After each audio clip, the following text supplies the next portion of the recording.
Hey, hello everyone. We're gonna get ready to start pretty soon. Let's wait for the thing to connect.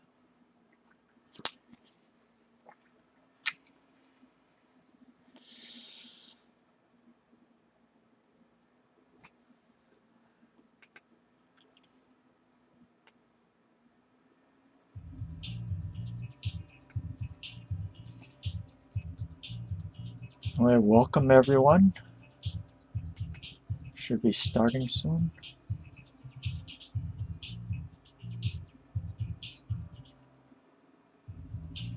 Okay, there we go.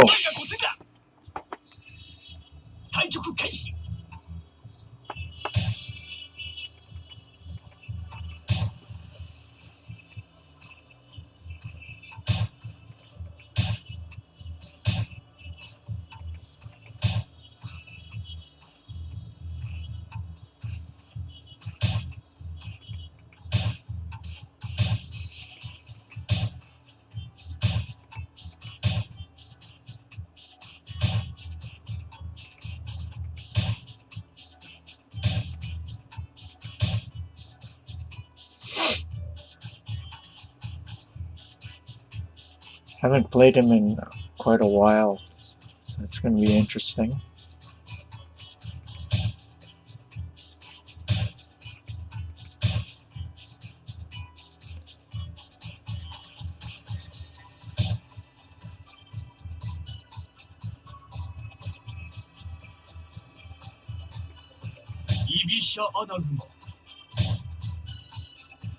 Okay.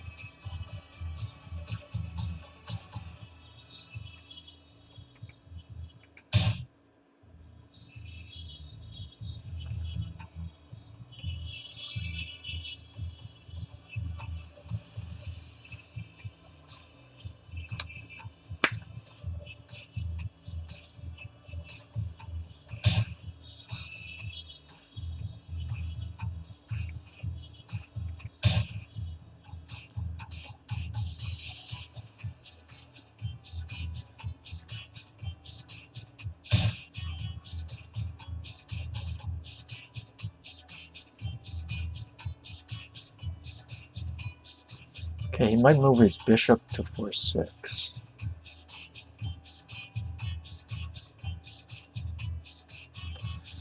I think I'll do this first.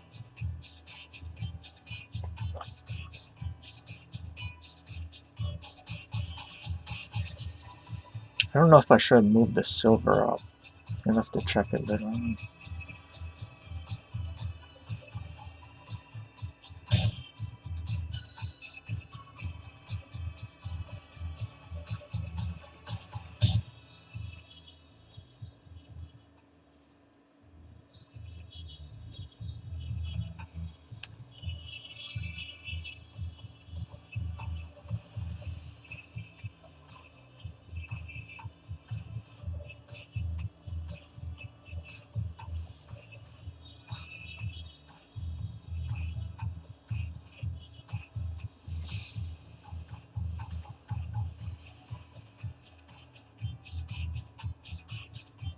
Yeah, silver could potentially come up to 4-6 instead of 6-6. Not sure though. Okay.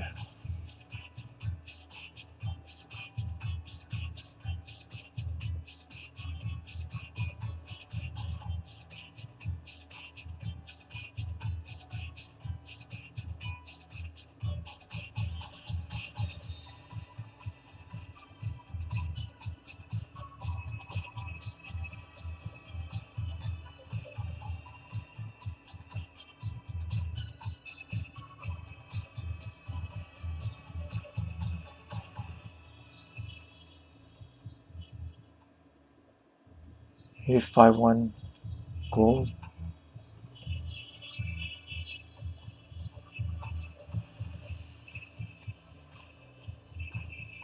Yeah, okay.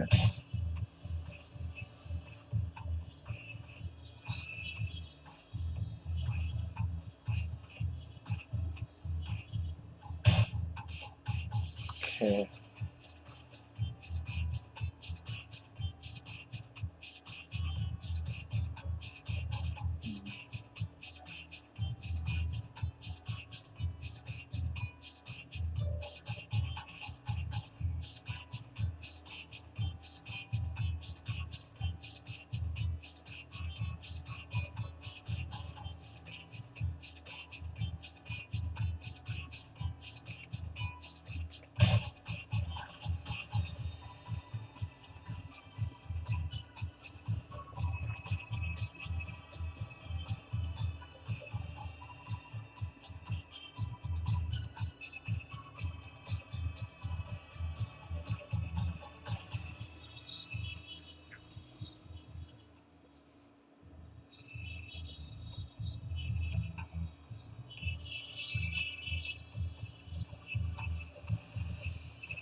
Yeah, that makes sense.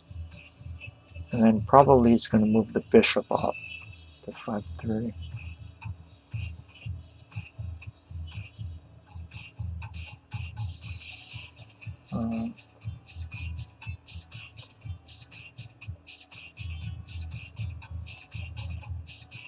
So maybe I have to do this to get a pawn in hand.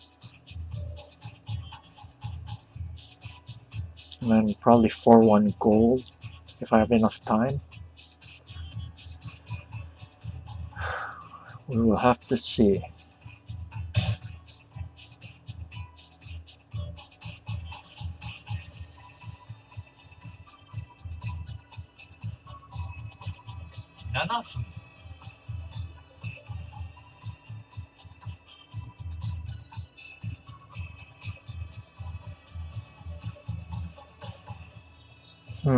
Yeah, I don't know about that.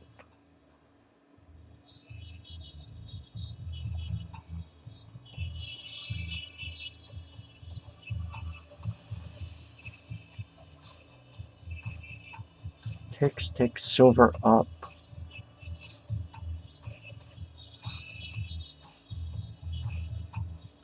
Huh, okay.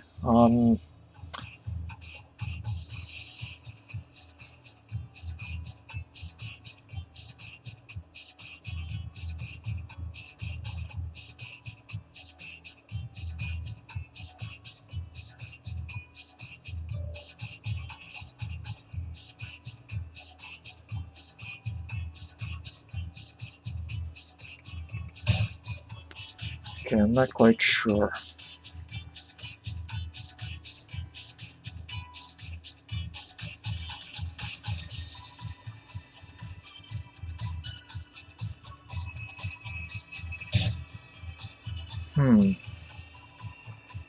Okay, takes. Silver takes, pawn drop, push. Takes, promote.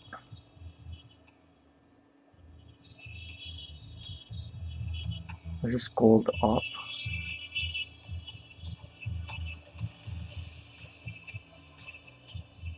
Now let's try this.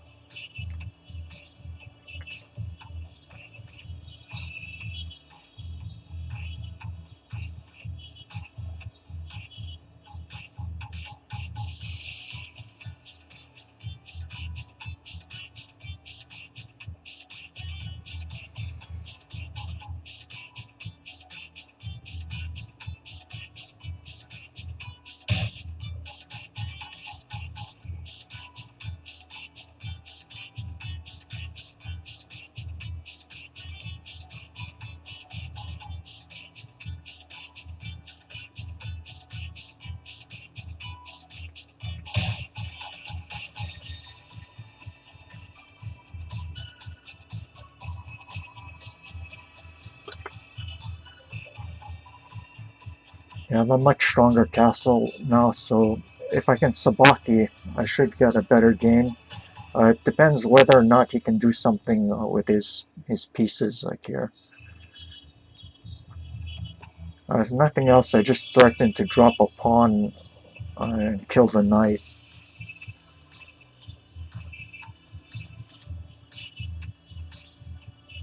Ah, but he does... Oh. Yeah, actually, he should have just sacked the knight on 3-7.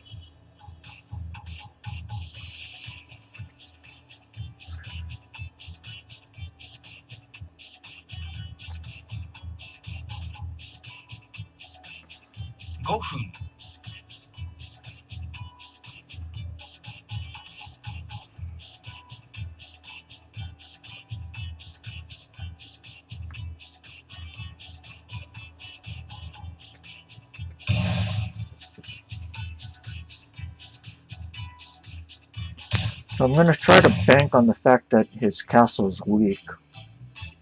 And try to get play. I mean, ideally the gold would be here on 3-2. I used up over half my time, so I'm going to have to probably make sure that I don't lose on time. Oh, a bit nerve-wracking, but I think I got what I wanted to out of the opening.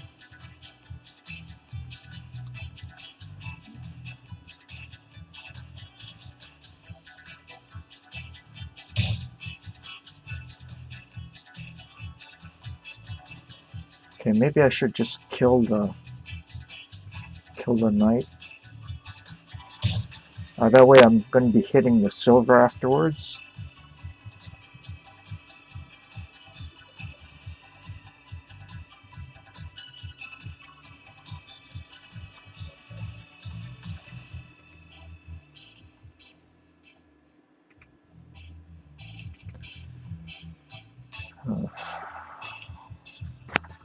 Okay, so we're about even on time.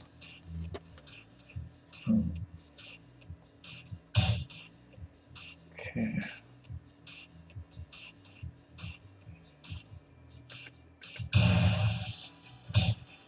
Okay. So now maybe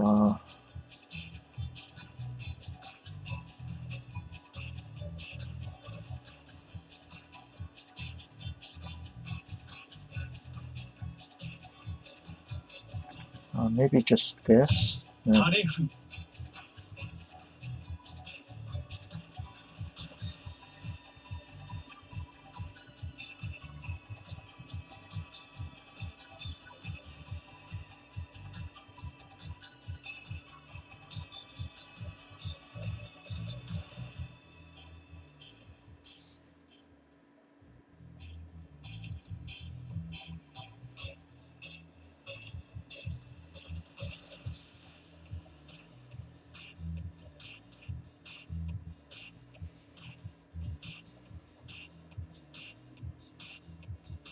So if I can promote this pawn, it's going to be pretty big.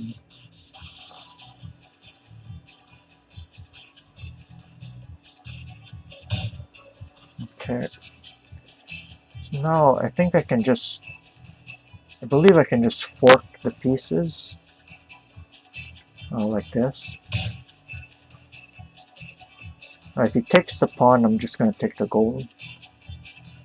No big thing. No biggie.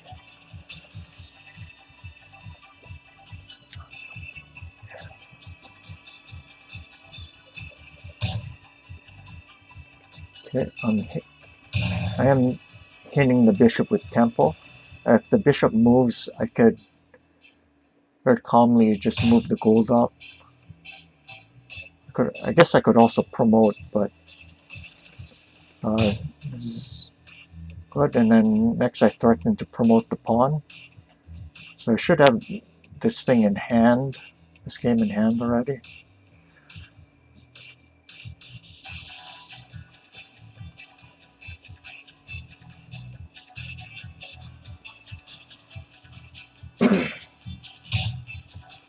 Yeah, and I should have more than enough time to finish this thing off. Okay, and then I threaten to just move the token over.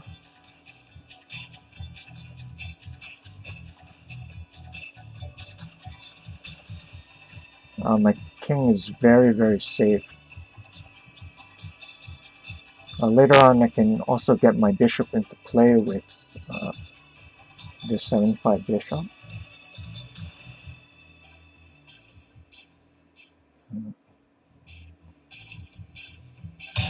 Nothing really to worry about. Yeah, I can just do this and then grab the lance next.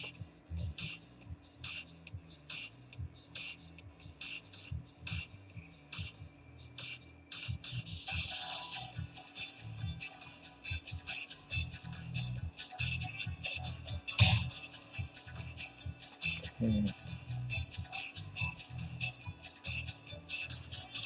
Alright, let's see.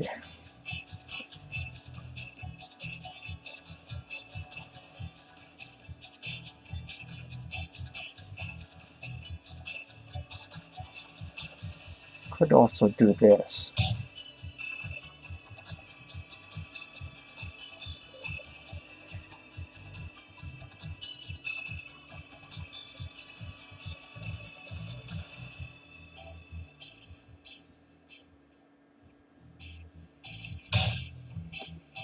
Okay, and I just grab this.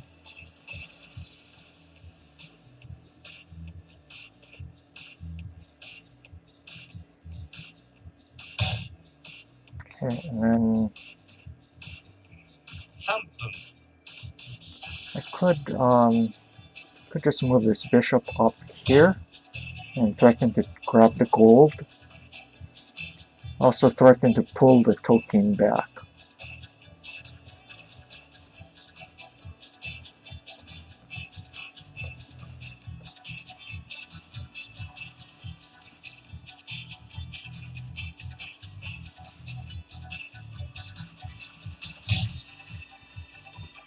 Okay. I believe I can just grab it.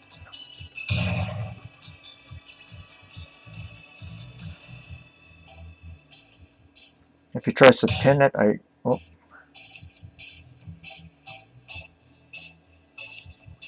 Okay, I can just pull this guy back. And then I threaten either to drop the gold on 4-8, or I can also take this knight. Okay. 2分30秒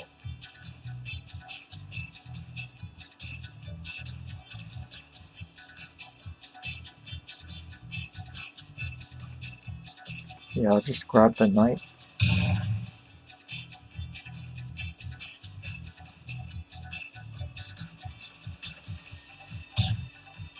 Okay. And now I threaten to take the gold.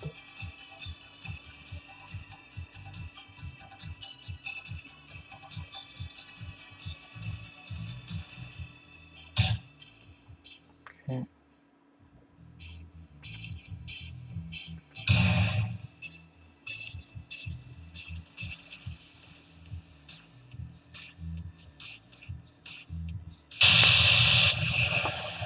You win. Okay, thank you. Next game. Okay, so this is going to be the second of 4 games. Maybe I'll get Sente this time.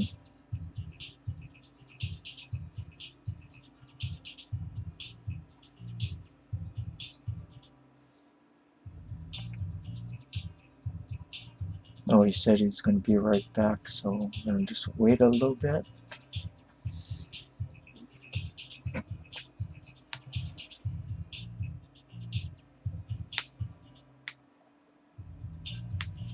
Okay.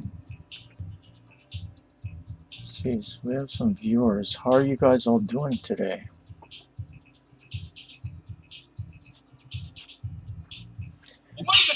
Okay, this is the second one.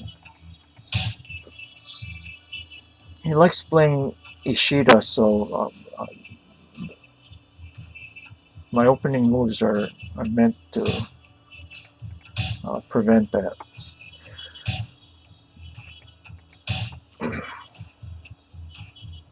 Let's see if he moves it. Yeah, there he goes. Okay.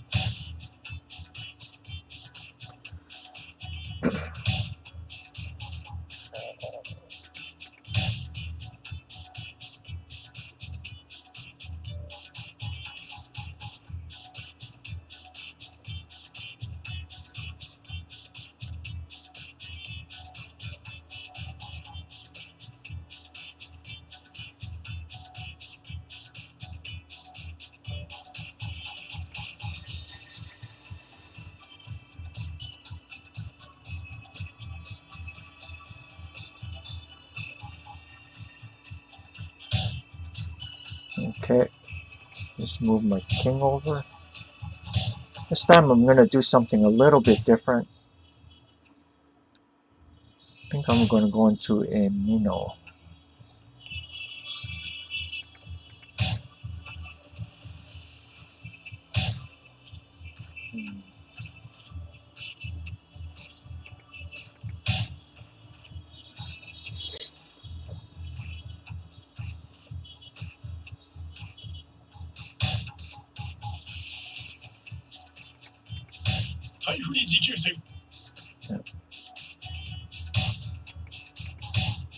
It's a Tenshukaku Mino.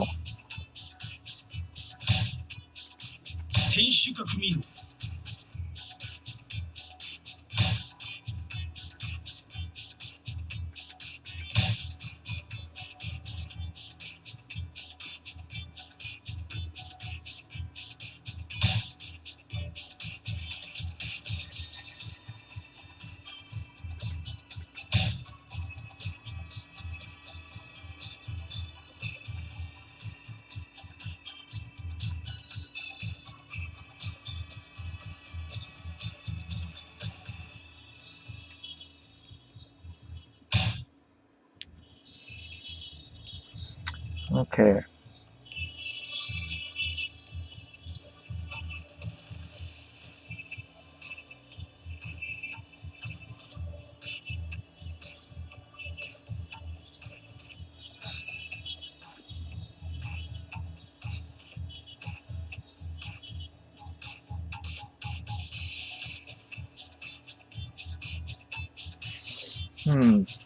I don't know. Maybe I can attack the head of his bishop.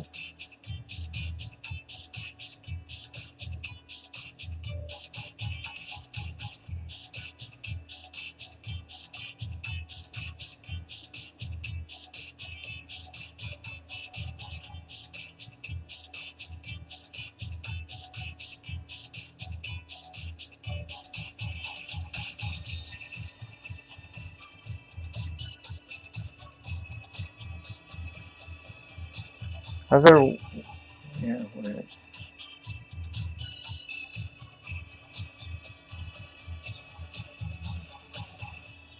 Push takes.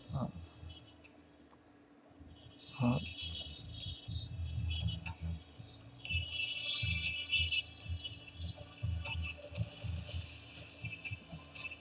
3/8 rook looks okay.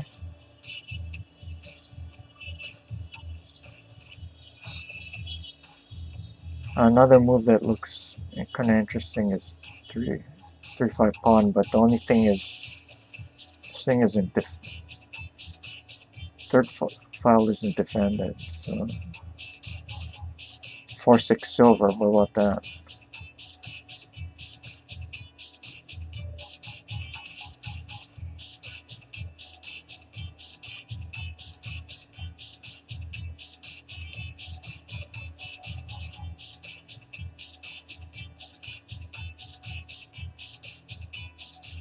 Four six pawn also looks kind of interesting.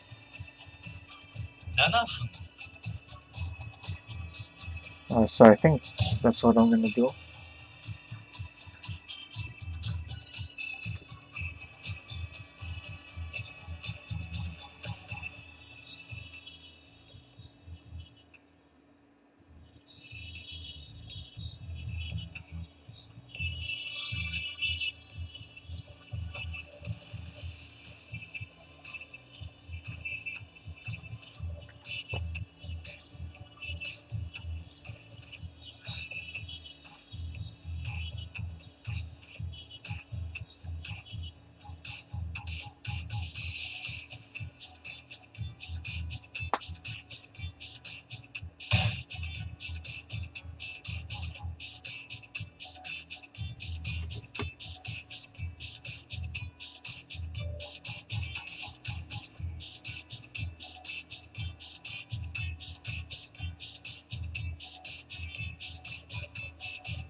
Let's develop my knight.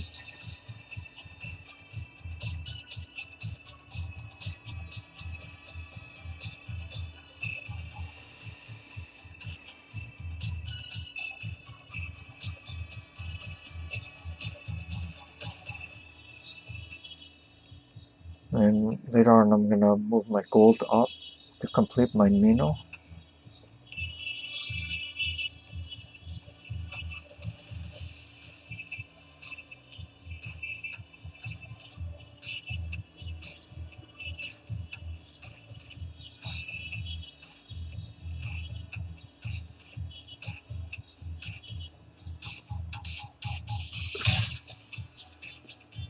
Okay.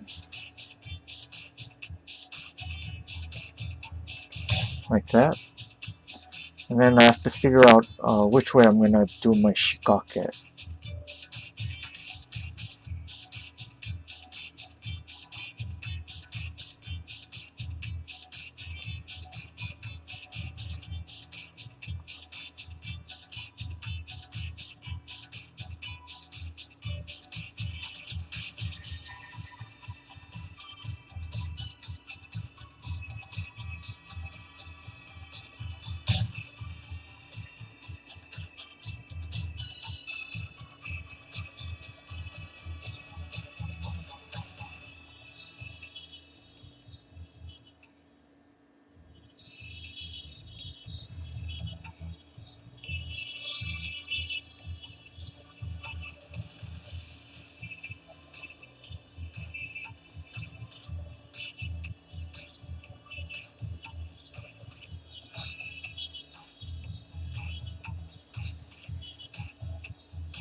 I think I can do this.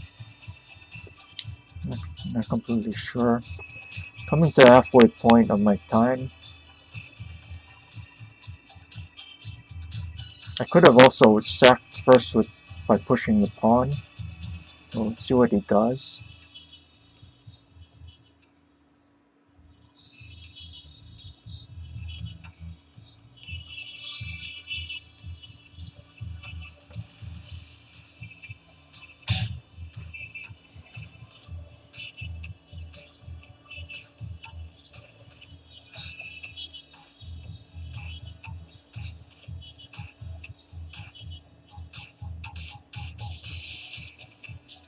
分。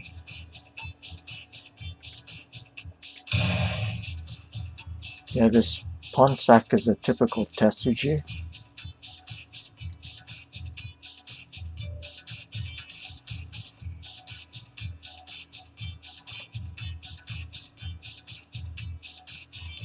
Head of my knight is kind of weak, so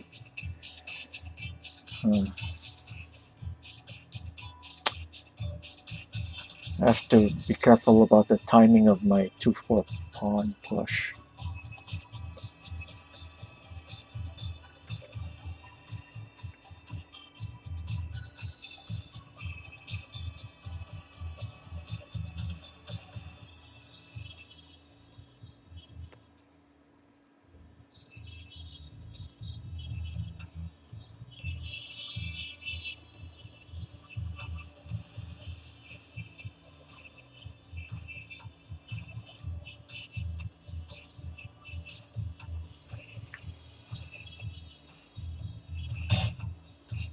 Okay.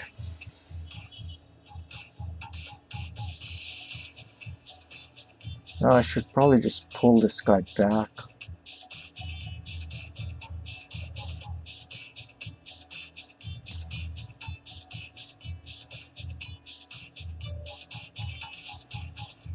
Maybe like...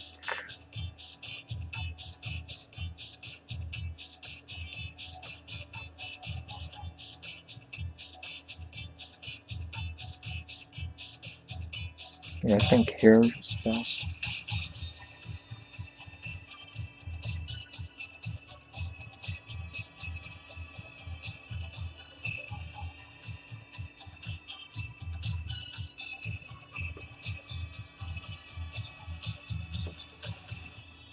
Okay, so he has a bit more time than I do.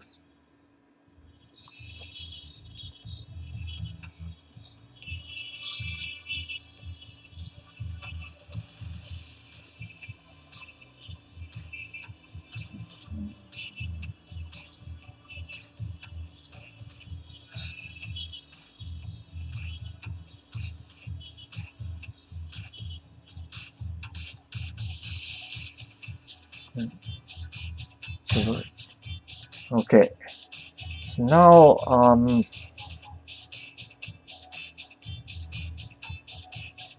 I can probably just take that guy.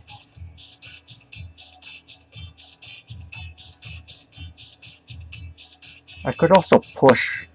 Maybe pushing first is best. And pawn takes... Yeah, I think I'm gonna do this first.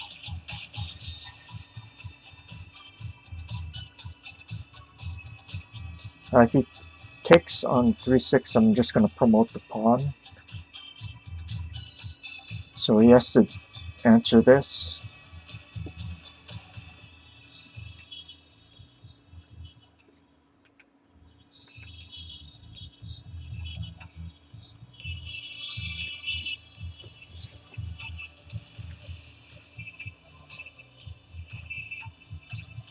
Okay, so I'm pulling ahead slightly on time. This is a good thing. So far, the position looks pretty promising from our side.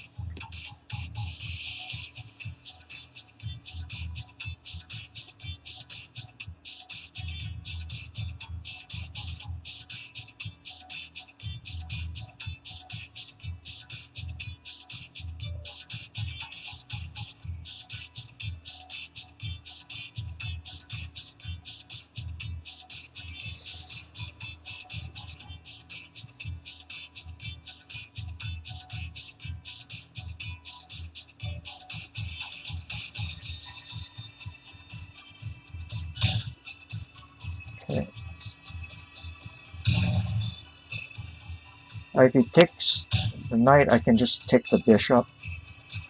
Like that. Okay, I'm up. I'm up an entire bishop for a knight.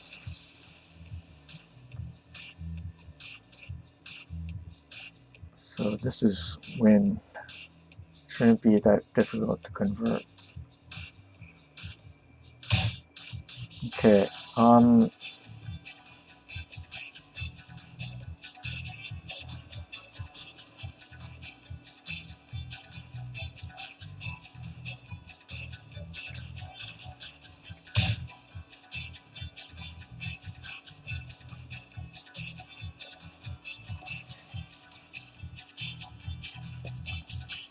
5-2 token first was also a possibility.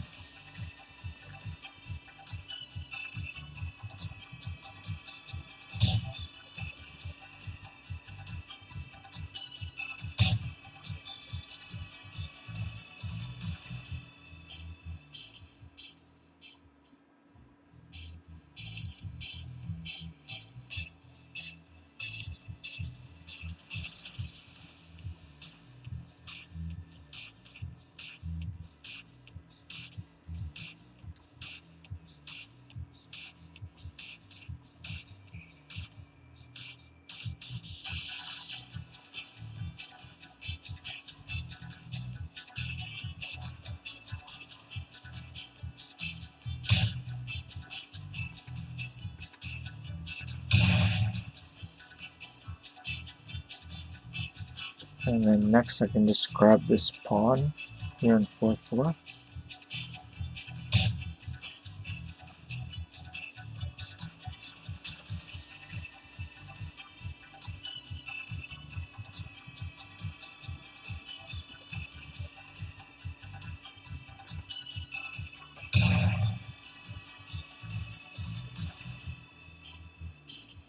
My king is very solid, so I don't mind giving back some of the material. The thing is, if I move the silver, he can drop maybe like a pawn or something. Although I guess I could just move the gold. No need to do any of that. 3分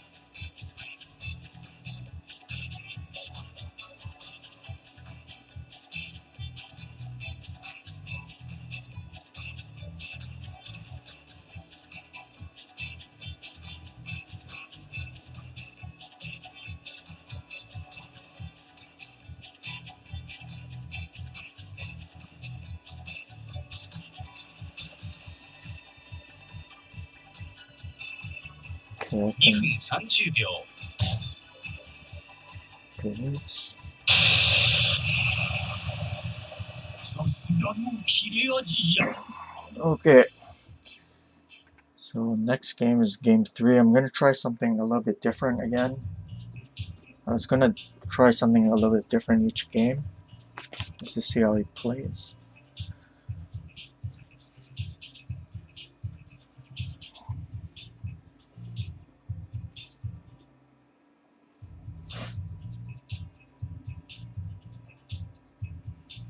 お前が先手だ対局開始 Okay, I got Sente again. Um,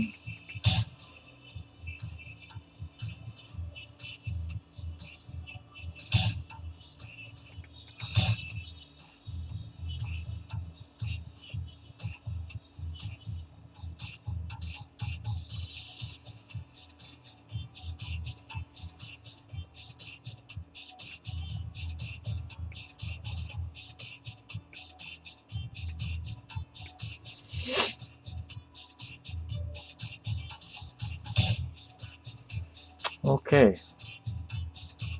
So maybe we can do a Sakata Mukai Bisha.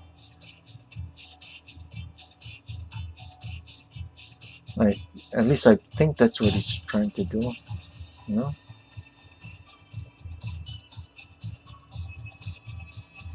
Maybe I can just exchange the pawn.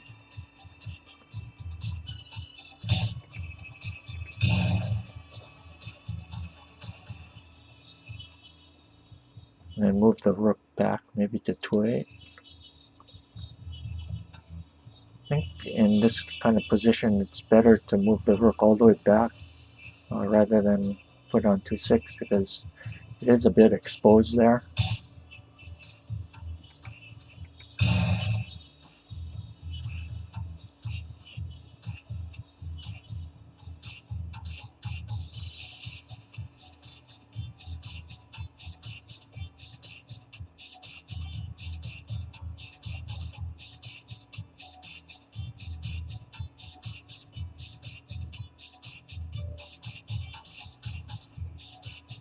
And threatening to take the knight, so he has to do something about that.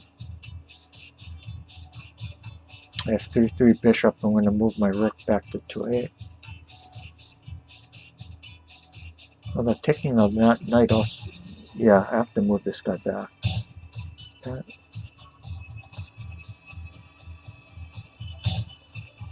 Okay. Now, let's see.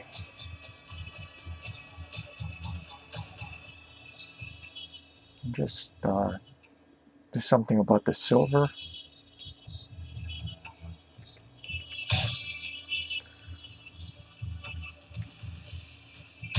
I have a satisfactory position already. I guess I could have also dropped the bishop here.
I'm going to consider pushing either 3-6 pawn or 4-6 pawn next. I don't know what's best. Okay.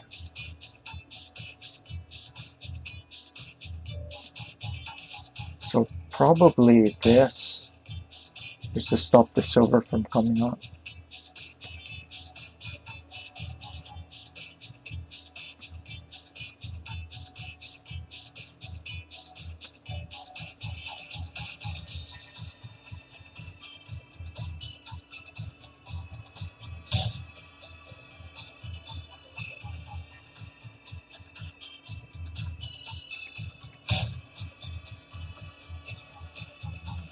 If he pushes the pawn, I can just move the silver back. No biggie.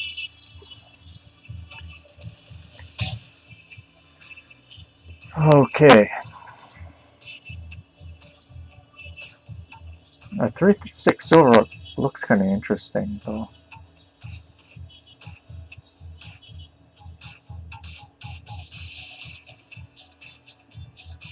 Yeah, this actually looks kind of interesting.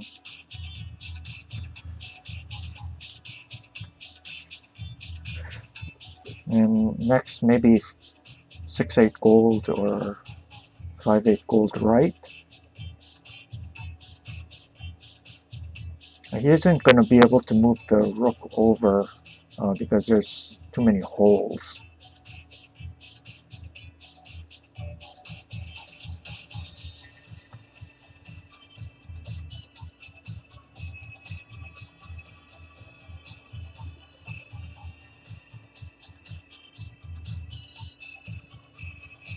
Okay, I'm doing well on time.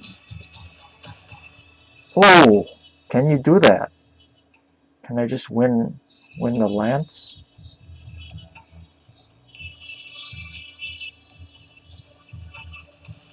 Just win a lance?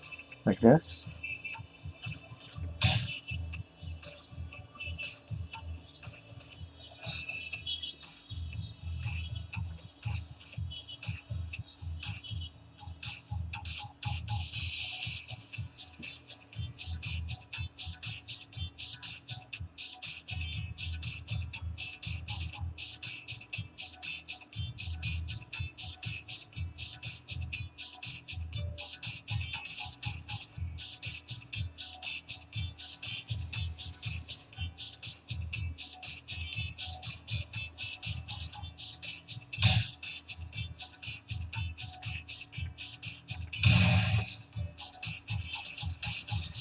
Should have moved the gold onto the first rank, because now I'm attacking this guy too.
Okay, so I can start harassing the head of the bishop with 2-5 silver. 2-7 or 2-6 lance also looks possible. Okay, so I have to do something about my horse. So I'll just grab that guy.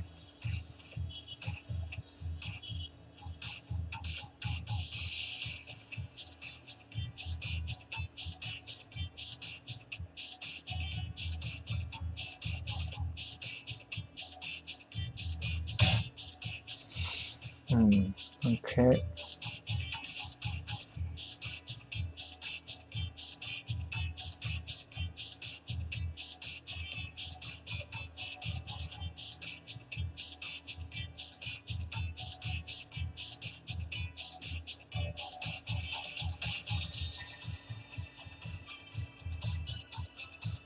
I guess I could pull this guy back and see what he does.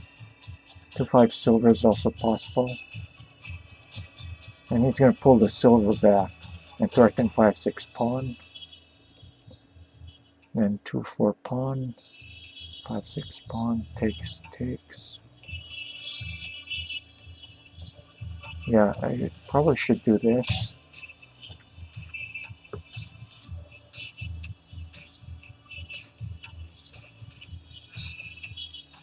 Pin that gold.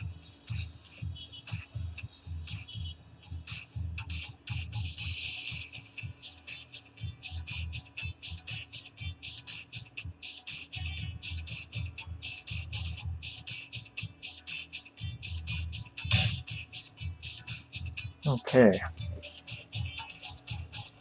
Maybe I can just win another pawn. Is that too greedy? Actually, it probably doesn't matter too much. Probably just do this.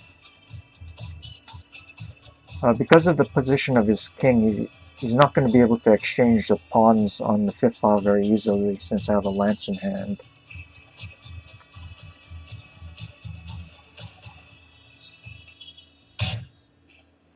Okay.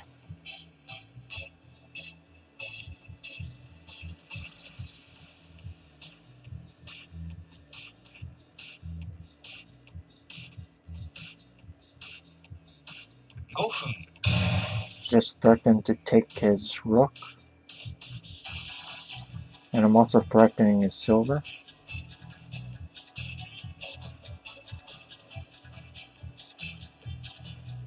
Also threatening 2-4 pawn.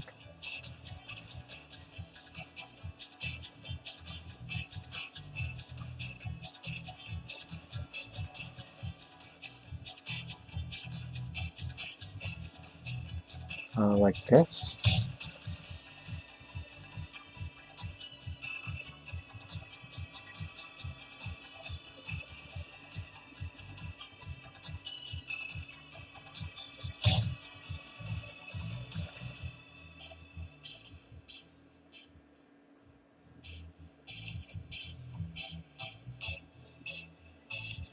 Okay, I can just move this guy back here. I'm going to keep it along this diagonal.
I'm going to wreck his Katachi first. Do everything with tempo. And then I can just drop a pawn here.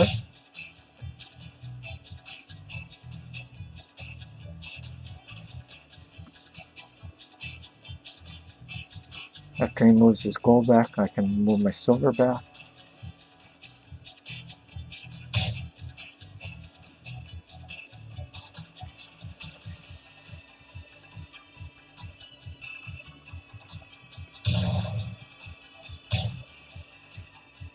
Let's promote this guy.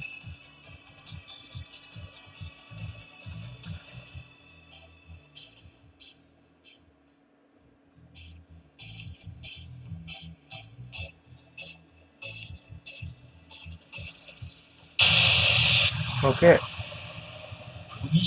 So that was game 3. There's one more to go. Okay.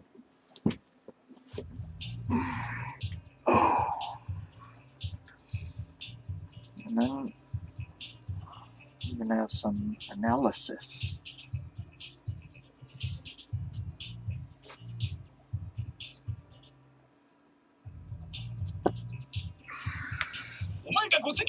Okay, this time I have white. Let's go! Oh! Wow. He's playing Ibisha. Ibisha!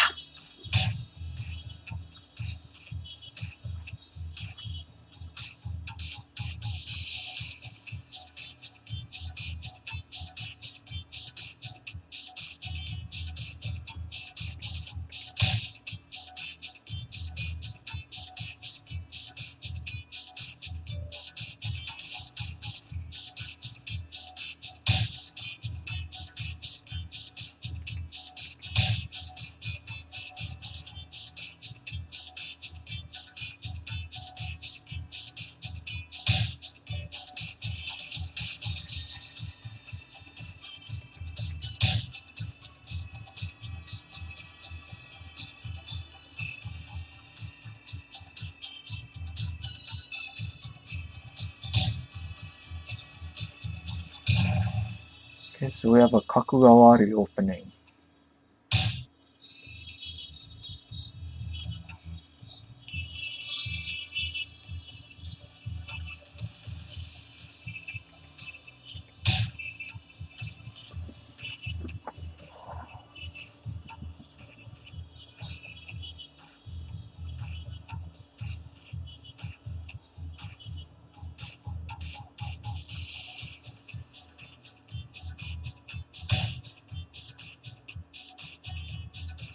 Okay.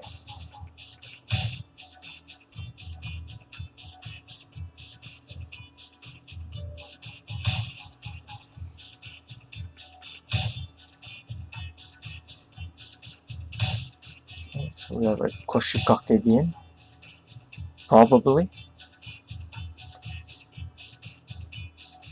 Might go Migi Gyoku too.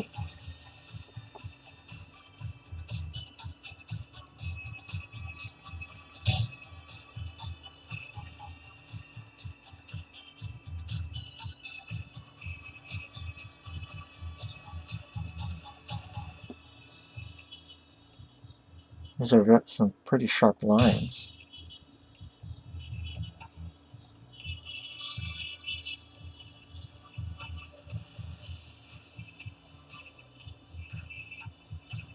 Pretty sharp.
Okay. See if he knows the Shikake.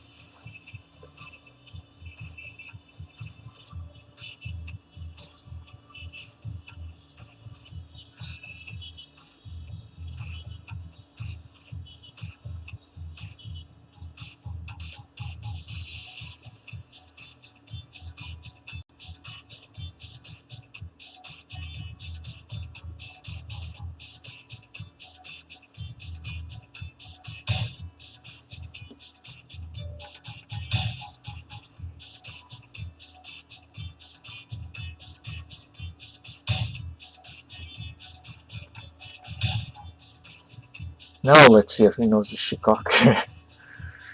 Yeah.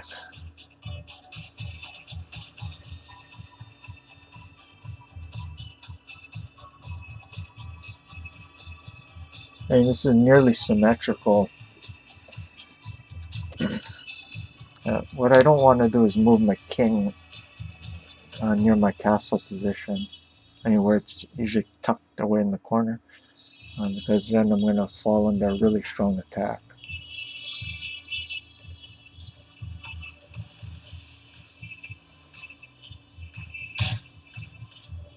Huh.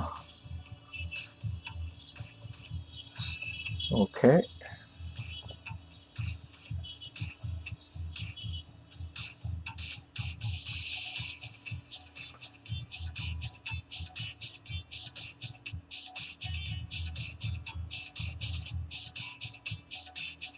Okay, I should probably move the silver.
Hmm. Okay.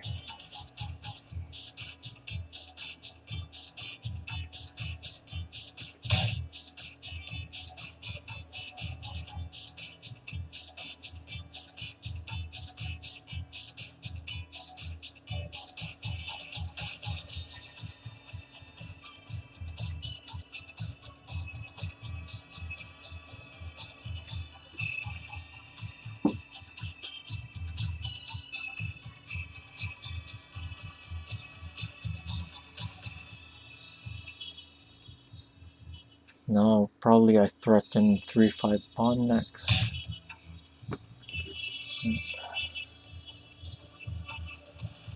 7分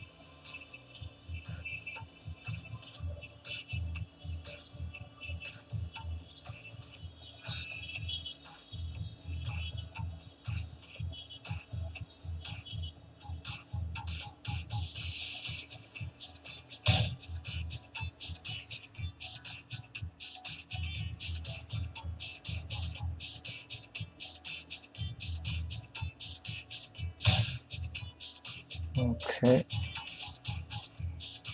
Yeah, it makes sense.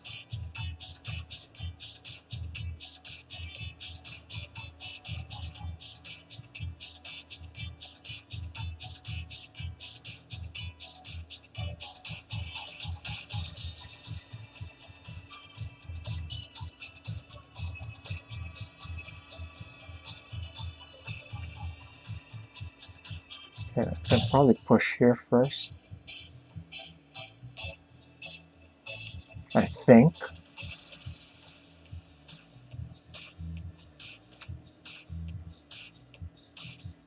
This is going to be pretty wild semi.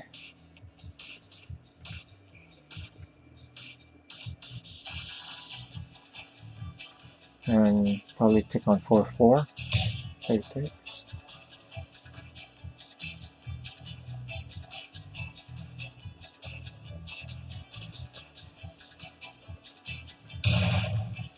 Okay, pawn takes and then knight up.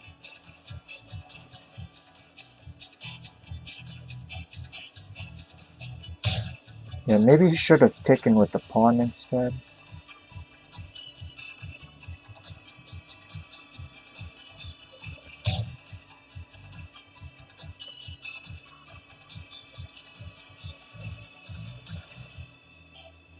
I believe I got everything I wanted from this.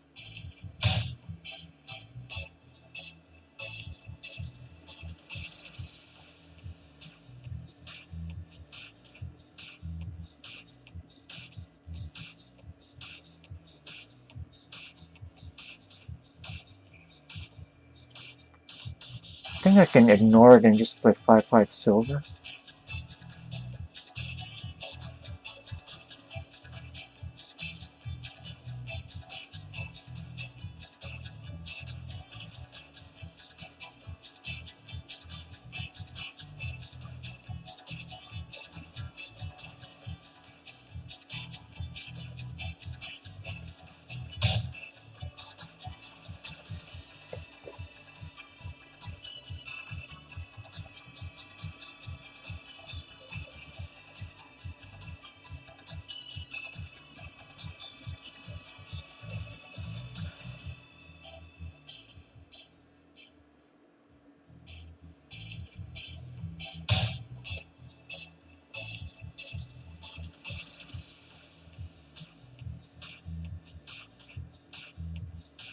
分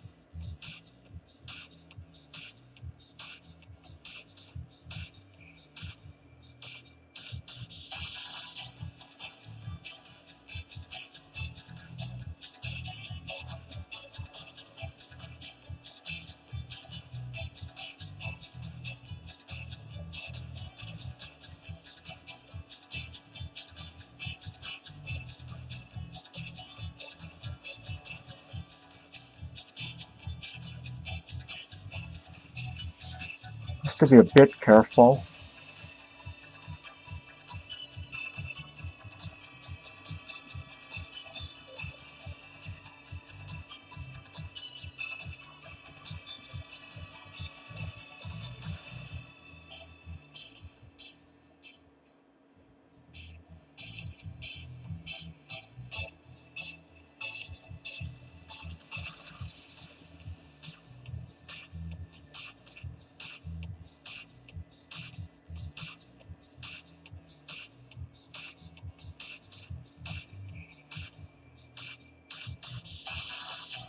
Maybe even bishop here is okay.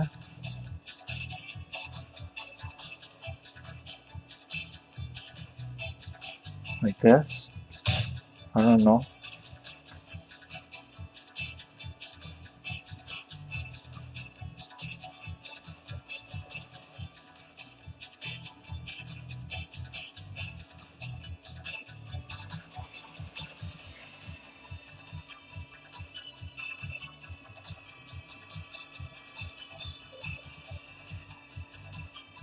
And I threaten to take the silver next.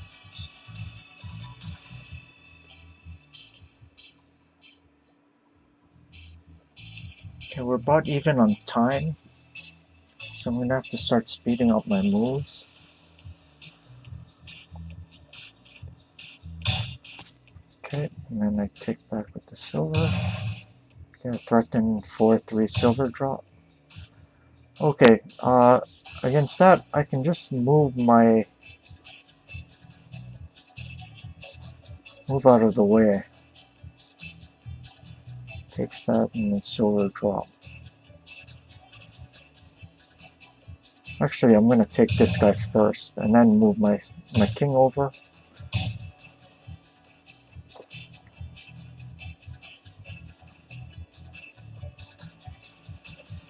And I threaten to drop my silver here on 4-3.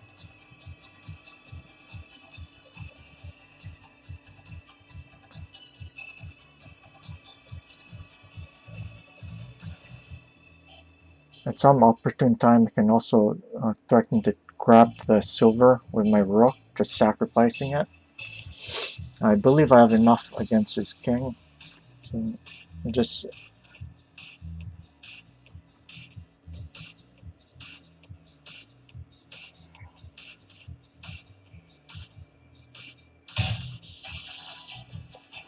interesting. Okay, this is not a threat mate, so I can just drop my silver here. Like this.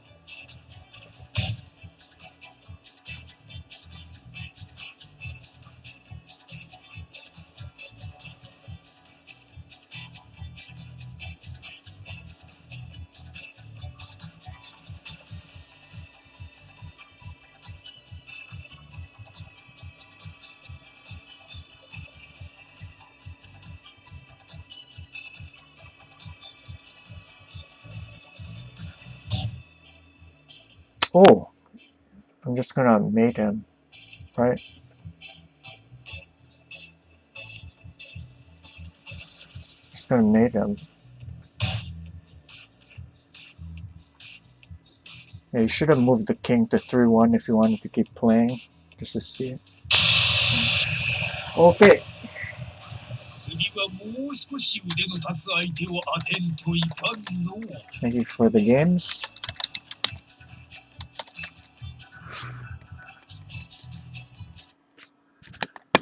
And let's ask if he wants to review. He wants to review.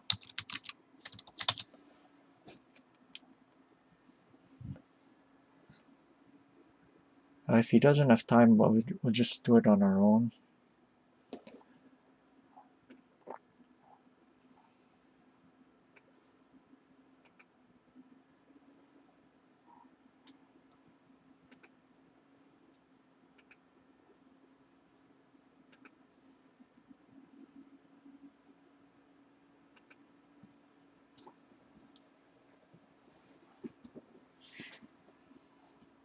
Maybe at another date, but I have some things I need to attend to. Okay. Thank you. Okay.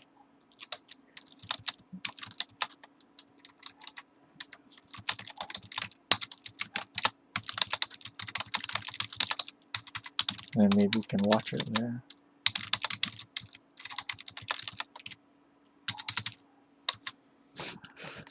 Okay.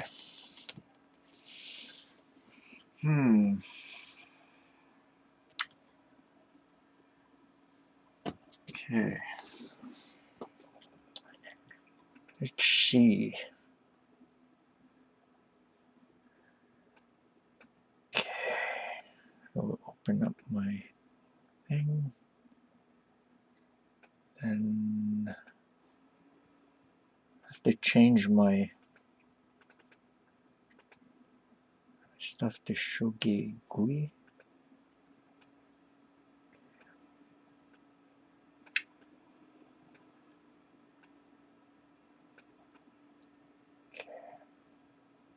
Hopefully you guys can all see that. Okay, good.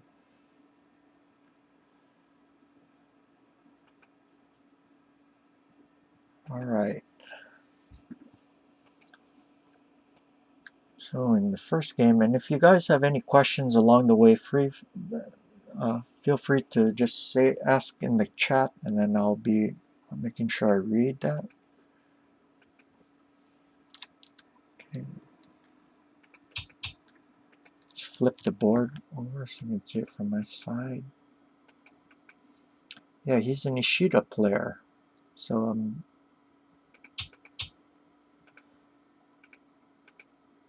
I played this in order to prevent him from getting the setup too easily. I don't think I've actually ever seen him play against this kind of early pawn push. Most of his opponents just let him get into the Ishida.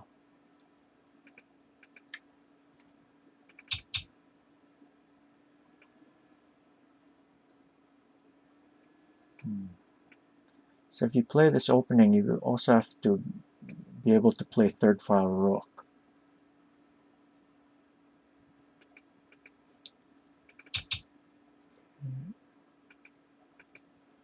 And I open my diagonal.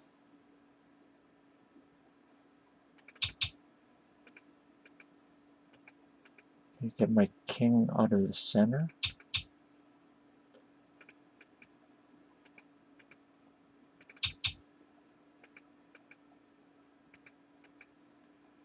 Okay.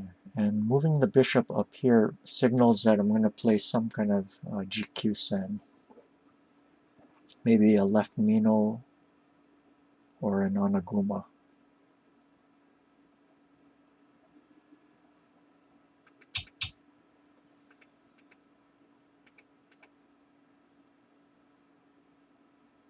If I'm going to play a left mino, usually want to answer that with this. But I was already planning to do an anaguma, so you don't use time. You need the time to castle, so you don't match edge pawn push with edge pawn push. You just castle. It does allow him to put pressure with 1-5 pawn later on, though.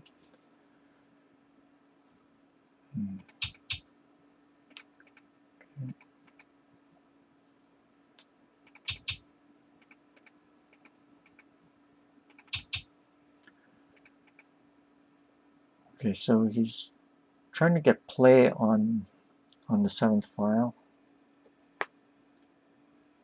but it's going to take him time to get this bishop into play. My bishop still puts pressure on the 6-6 pawn, so he's going to have to defend it somehow, maybe 6-7 silver before pulling the bishop back.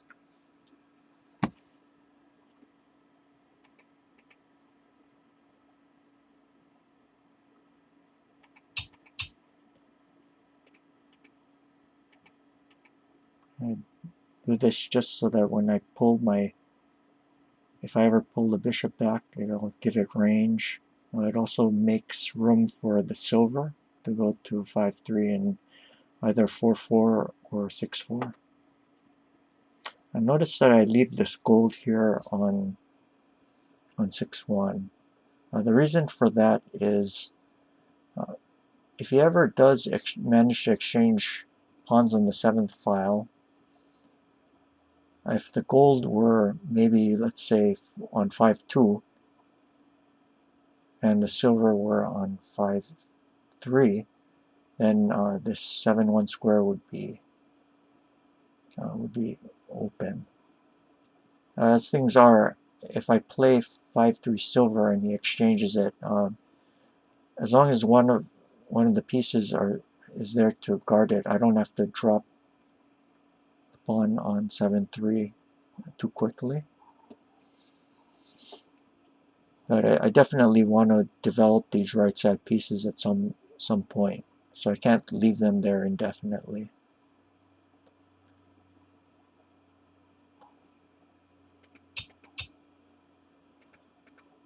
Okay, so now he threatens 7-4 pawn, and I prevent the exchange.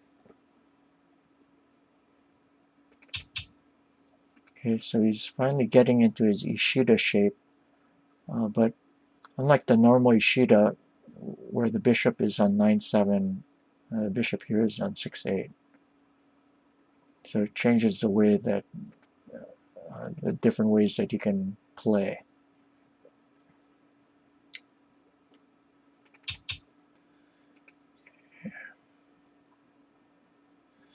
So just make solid.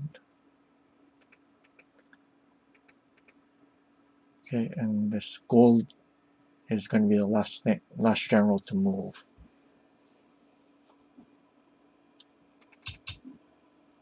Okay, develops the knight, and then here. So the gold's probably going to go to 4-1 and then 3-2, and the castle will be complete.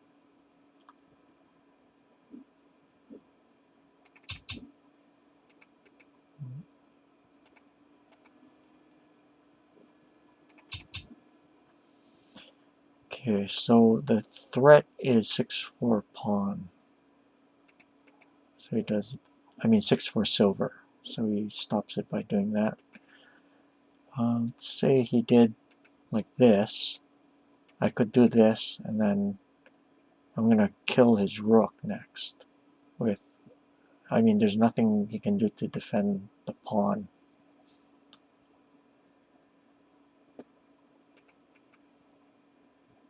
So this was an attentive move.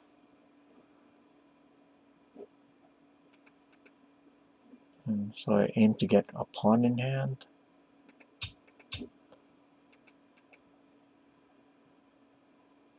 And then I connect my loose gold. I always want to connect the castle pieces together. Yeah, so when there's sabaki, that's exchange of pieces and activity, everything's connected or protected.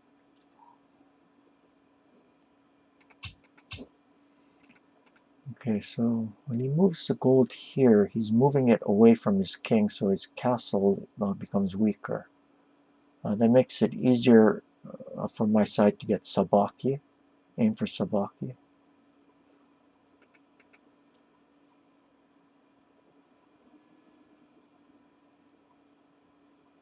So when you have a strong castle, you want a sabaki. When you have a weak castle, you want to avoid it and do stuff on the board and slowly put pressure. So it's opposite. And you want to avoid sabaki then. Okay, and then I did that. And then he goes here. This was a mistake, I think. What he should have done was this, followed by this.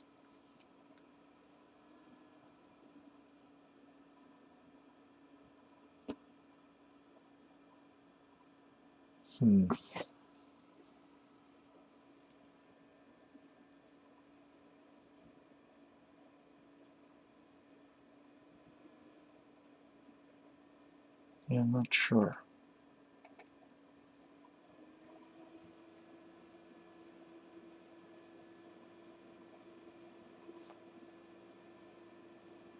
One thing I could do is drop the knight that I have here. So he's going to have to move the rook. And if he does something like, well, he has 7-5 rook or 7-7 rook. If he does this, then I grab here. So I hit the rook with my bishop, and I hit the bishop with my knight. So this is no good for his side. If he does this, then maybe this can happen. And then I can drop here. Yeah, this looks pretty good. He's attacking my knight, so I just defend it like that. So yeah, I kind of like this.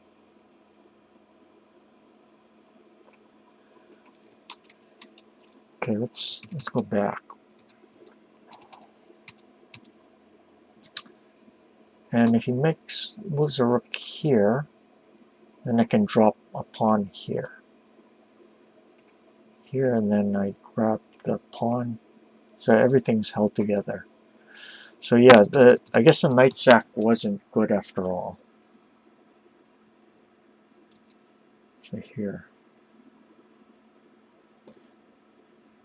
The reason why I moved my silver here was so that I could possibly move it to 3-3 later on to strengthen the castle. This also frees the diagonal for my bishop. The other move that I was considering was here, 6-4. This was actually my initial, the initial thing that I was planning when I went into this thing, and it might actually be better.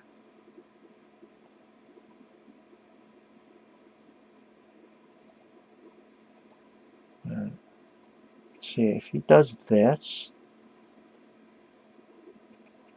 here, takes, and then, you see with the silver here, I keep adding pressure against a 7-5 pawn, so this move comes in.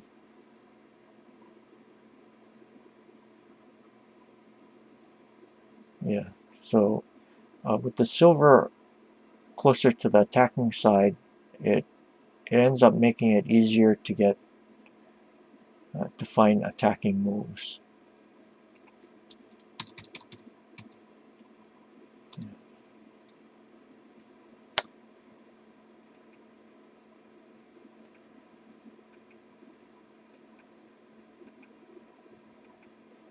Could you have taken with the silver?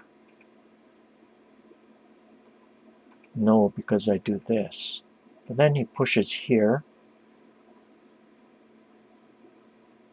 and if I grab here, he promotes like that, and then I push like that. He takes here.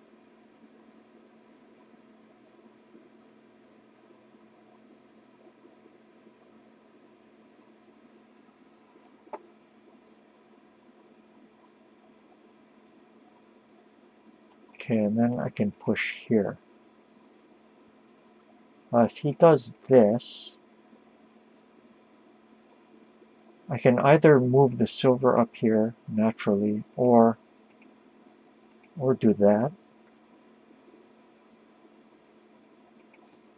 Okay. And if he grabs here, then I grab the token. Okay, so that looks pretty good.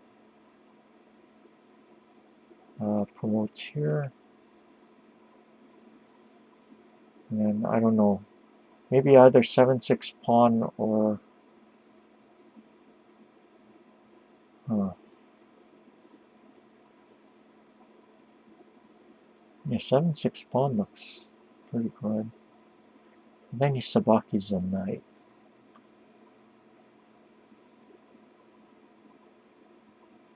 4-4 silver also looks interesting. 6-4 silver. 6-2 silver, just to defend the knight.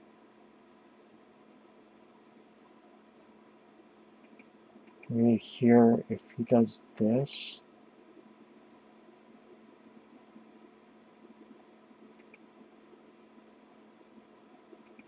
then I can drop this. And if here,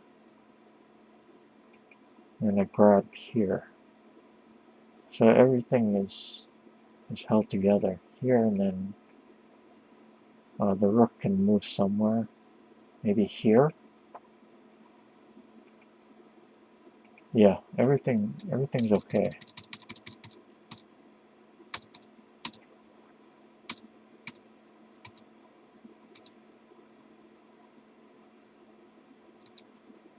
Okay. Yeah. So here,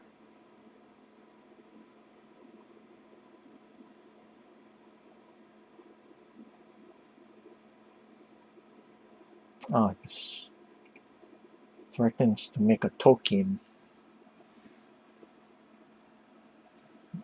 Maybe this isn't completely clear. I keep going after his knight. And promotion takes. Then maybe I can just win the silver. Win like that.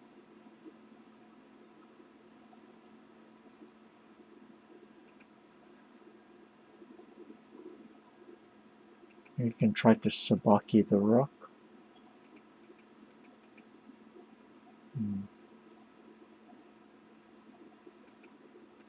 Push this, and then what he takes here. Yeah, this isn't completely clear. One of the problems in my position is I'm hugire, which means I don't have pawns in hand. That can be pretty serious. So, yeah, maybe he should have done this. But notice that when I move my silver away from this area, he started to get play here too. And that's why silver 6-4 instead of 4-4 silver is probably better. Okay. So this was a mistake. I just stick with the rook because I want rooks to be exchanged. Because my castle is much more solid, this rook exchange helps my position a lot.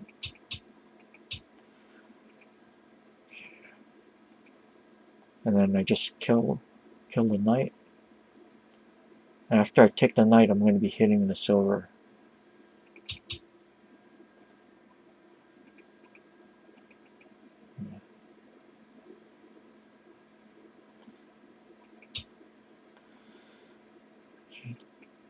Took like that, but then I forked the pieces.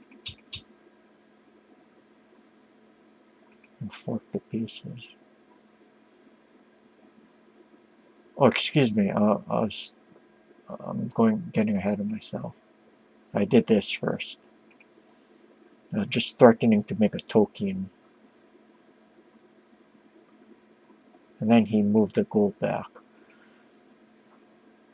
If he does this, then you see it weakens his castle even further. I can also keep a... Yeah, that actually doesn't help at all because I just do this and I threaten to promote the pawn. Yeah. So I move the gold back. But now the gold isn't protected, so I just fork like this. Silver and gold.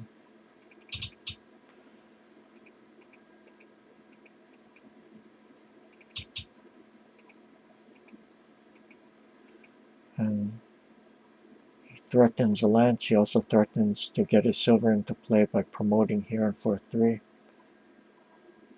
I could have simply promoted the pawn, but this, this just makes everything completely safe, and it just keeps the silver hanging around, doing nothing. So it's just a safety move.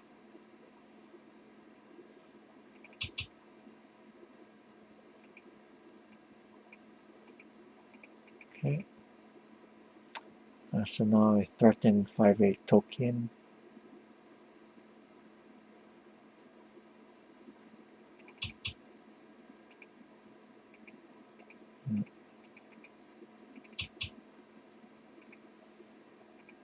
Okay. And I just build up strength I don't want to take the lance immediately, because gold takes, and then I'm gonna have to rebuild the attack. So I just do that.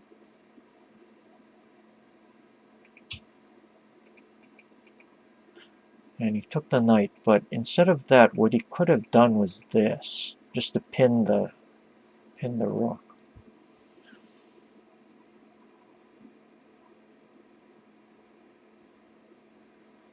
But then I could just do this. And there's no rush. I have such a large advantage. You can just steamroller through. Yeah.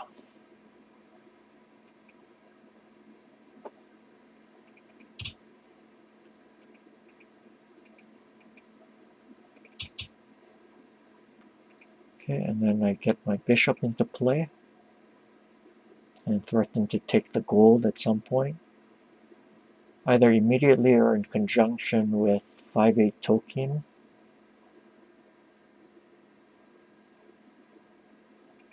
Dropped here and I took it. And tried to block this guy. And then I calmly moved the token back. And the rest of this was very simple. Here.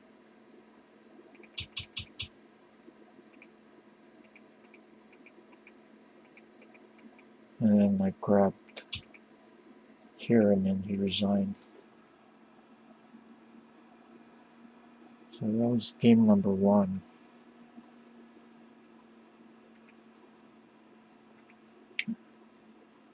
The final moves could be this. Check here. Check here. And then I block the 9-3 square by sacrificing the lance here. And after takes, and then there's mate like this. Okay, so that's game 1. Okay, let's go on to the next one.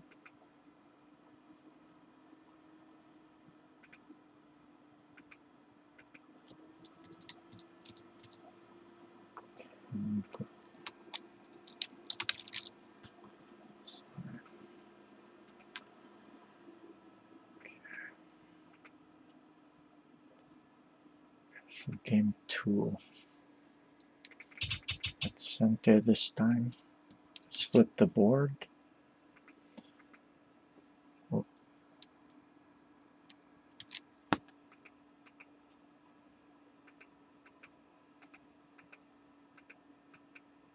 So again, I prevent the Ishida.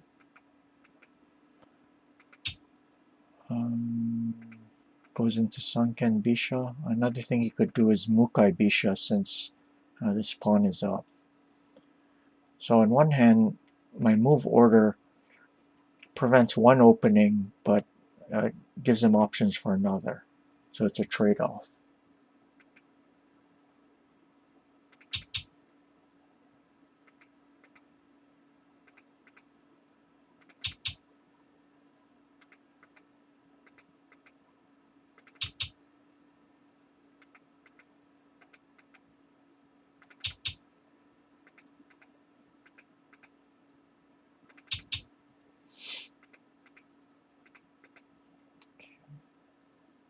So this time you can tell that I'm probably not going to do an Anaguma since I pushed on the edge.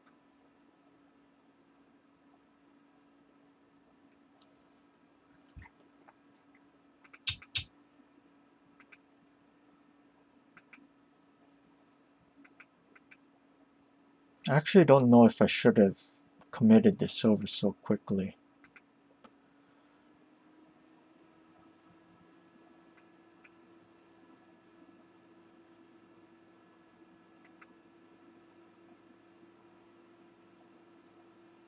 Yeah, it might not matter.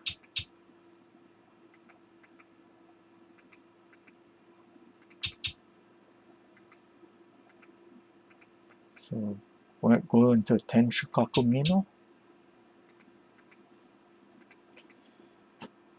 And the difference between this and the regular Mino is that the king isn't on the long diagonal.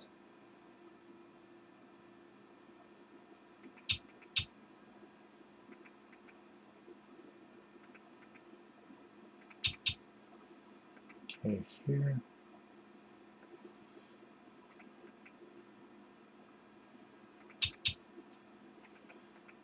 And this move is kind of committal.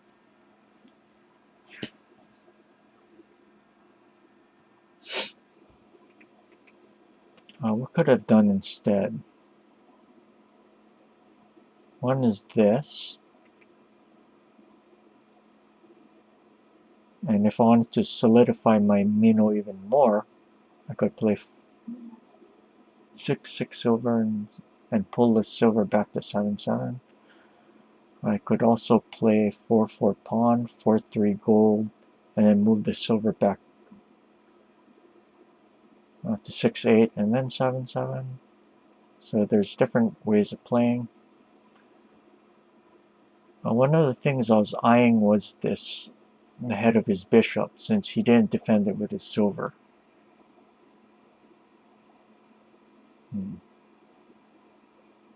I don't know if there's a way to exploit it.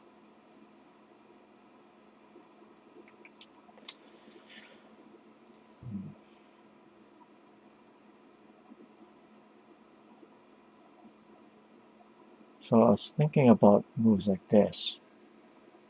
If he grabs it and I do it like this, then two moves that you have to consider are 4/5 pawn and 3/6 pawn. Those are natural moves. Now 3/6 pawn looks very good. The reason is because if I advance a silver, I'm not capturing the pawn, and he also threatens after the silver moves like this.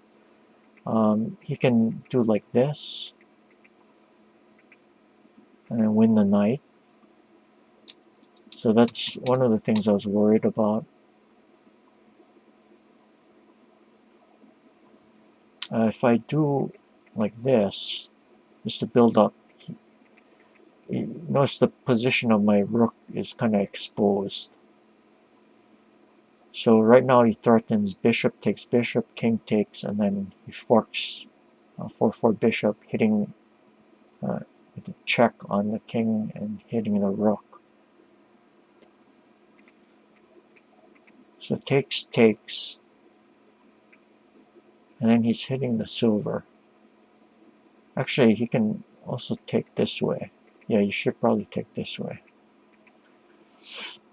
And then I have to do something about the silver. He also threatens 4/4 bishop. So here,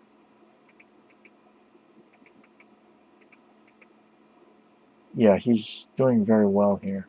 Well, let's look at knight takes. Now the difference is that I can move my silver up here.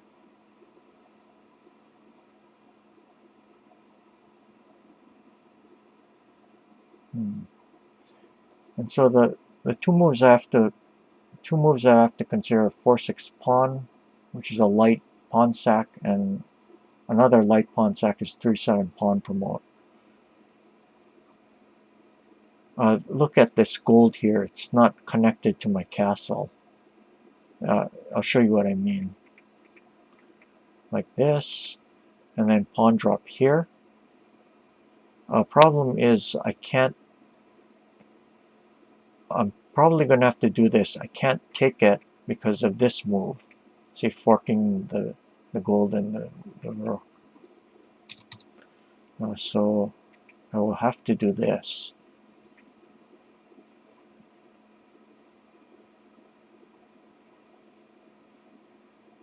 If he grabs here, and I grab here, maybe he just grabs this guy.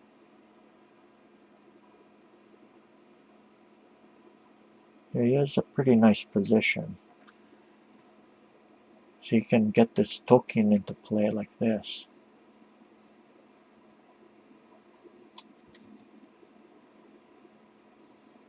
You know, maybe you can even sack here first. Like that.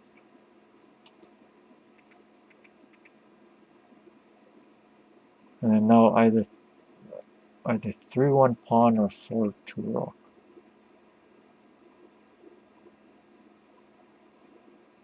Yeah, his position is very good.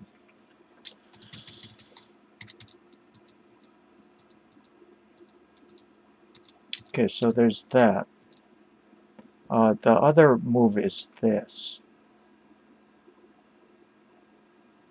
So bishop takes bishop, rook takes, and then silver back. And maybe you can just push here. So when going into this entire pawn sacrifice line with, you know, like Yamada Joseki type of ideas, it doesn't really work. And it has to do with the positions of the gold, of the generals. Usually the king is here on 7-8, gold is on 5-8, the other gold is on 6-8, and one of the silvers is on 4-8. So you notice that makes the 3-7 square protected. Here that isn't the case. So due to mixing of systems, a GQ-sen setup versus a Q-sen setup, you know, you can see a really big difference in what happened. So you shouldn't mix systems that way. It can get very dangerous.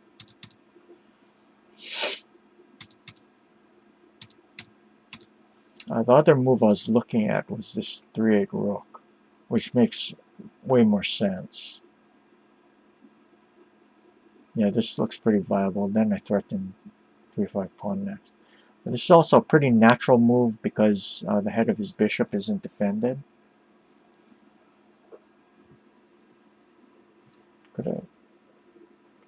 Could I have done this first and then this?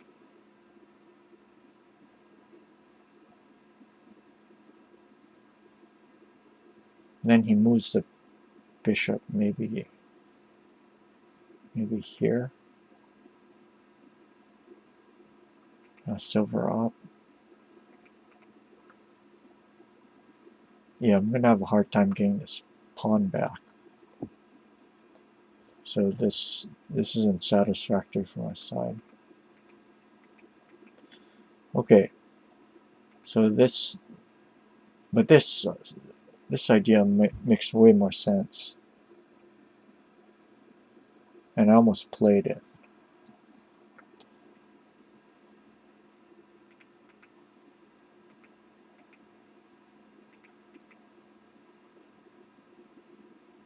And only then this. Yeah, this is going to end up another game. Okay. It's about even-ish. So let's see what I did. I did this.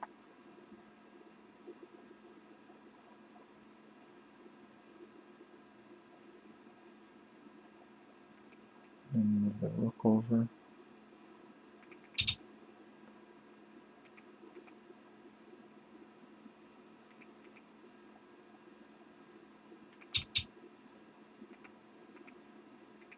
And here.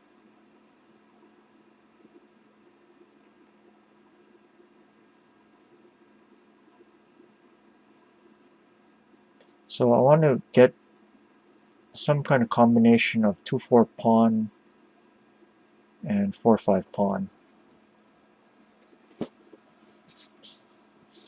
It's logical because there's no general defending the gold, the bishop. So after the exchange, I'll be able to break through lightly.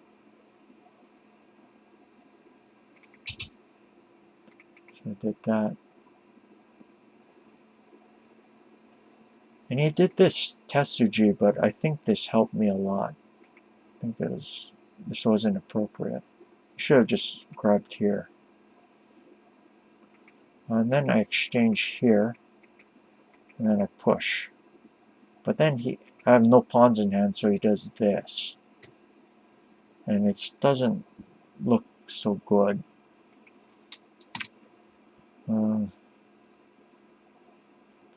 So instead of that, what I was planning to do was drop the bishop here.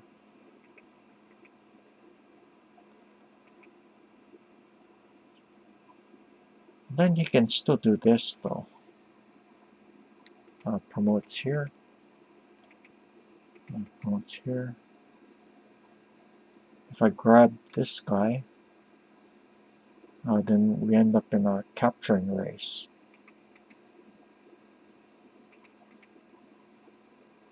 Six, 9 token. Grabs here. Does he have 8/8 gold?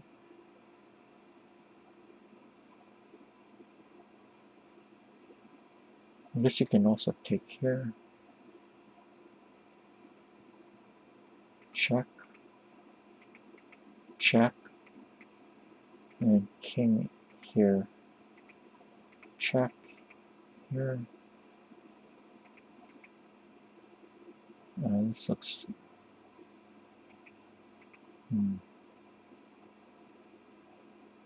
Yeah, I'm not too sure about this. It's very complicated.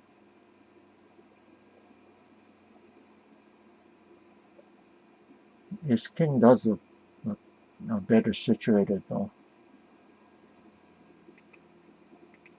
Here.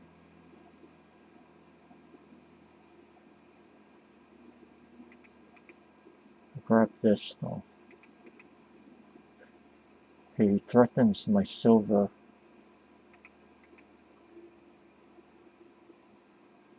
Yeah, this is kind of unclear.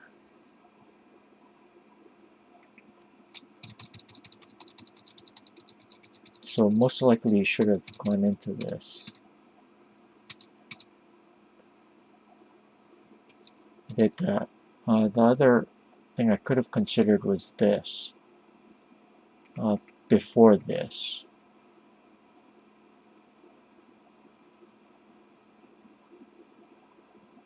Yeah, this actually was more logical.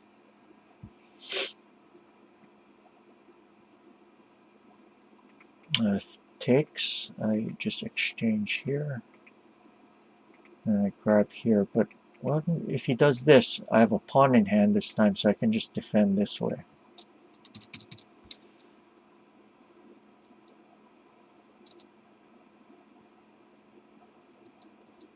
So on this,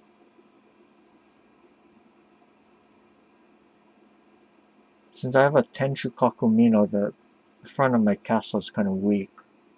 So at some point, he's going to want to play a move like this so he can get 8/5 pawn in later on.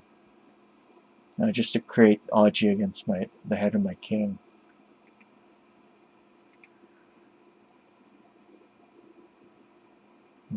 Yeah, this is also still pretty even.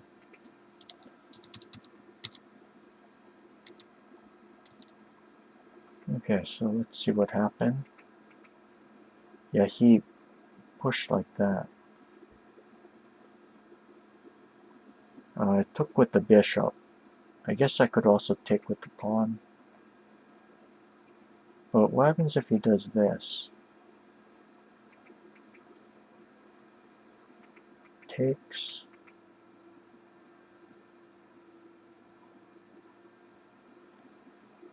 Maybe this.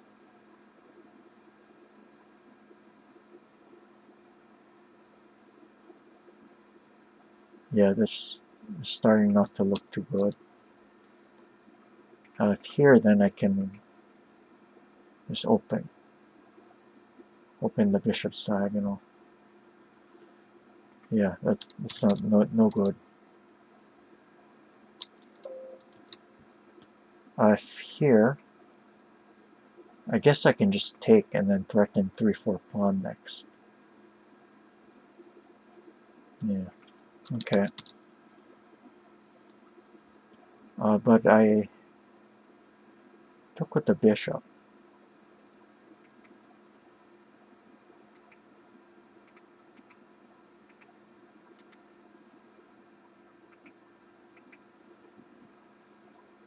Which isn't bad.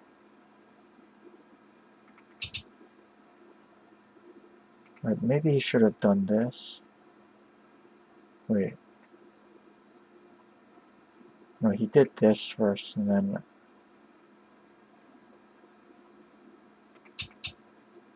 move this guy back.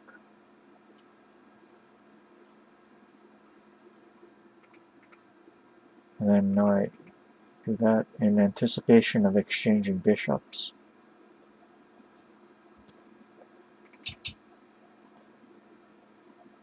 Okay, and this just leads into a lost position, a clear lost position.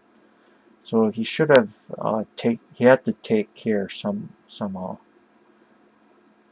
If here, then I grab here, and then after the exchange, notice because I sacrificed the pawn a little earlier, now I can just grab here instead of having to push the pawn to 2-4. So the timing of that sacrifice has to be taken into consideration in order to get into situations like this. Okay.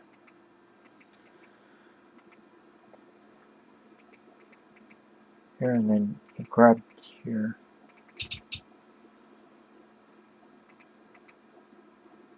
If he takes the token, then I just promote the rook. He grabbed here, and notice what's even worse is that this attacking piece moves away from my king. So that just underlines even more how bad the situation is. And I did this. Another option was this. That way, if here, I can fork the gold and the silver.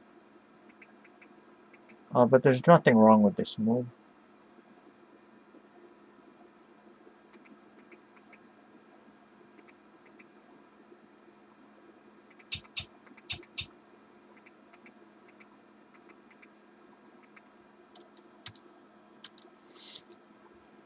If he did this, then I just grab here for bishop, and then I threaten to take the gold.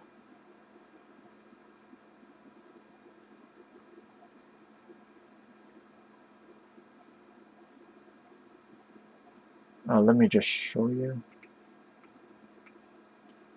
I grab here, and then I drop the gold like that. Yeah, this is just win. King here, and then there's no escaping the mate. If the king runs here, then I can take this silver, and then I do that, and then check, and then mate. Yeah.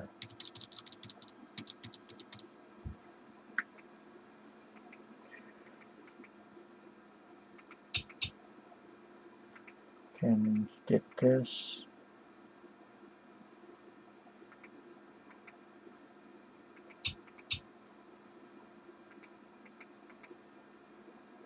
And hit here, and then he resigned.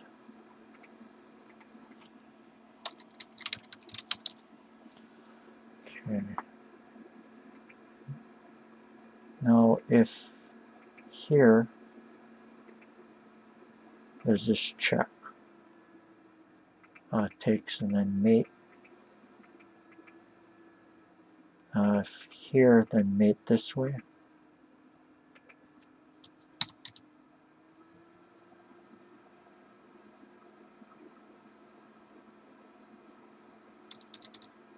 Yeah. Okay. So that was game 2.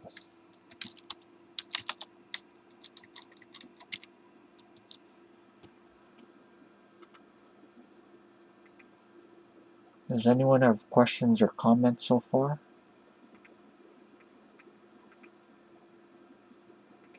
And I'm going to take a minute to stand up and stretch. Then we can go on to game 3.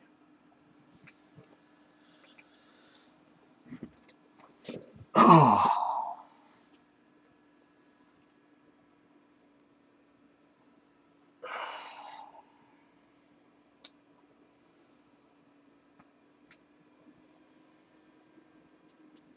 Okay.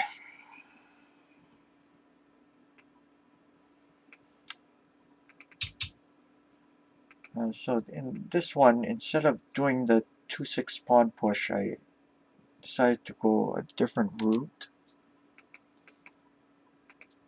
And I open the bishop's diagonal. I was actually going to allow him to try and play something. Let's say he did like this.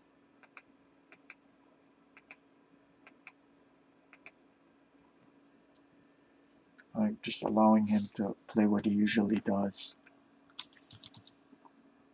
But instead of that, he did this.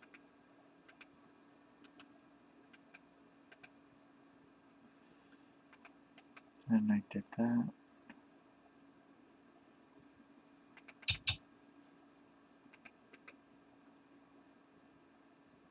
Okay, so we end up in a position that I have a clear edge. What he could have done was move the bishop here. And we can go into this thing called Sakata Mukai Bisha. It's characterized by a bishop exchange and the gold being sort of in bad shape on 3-3.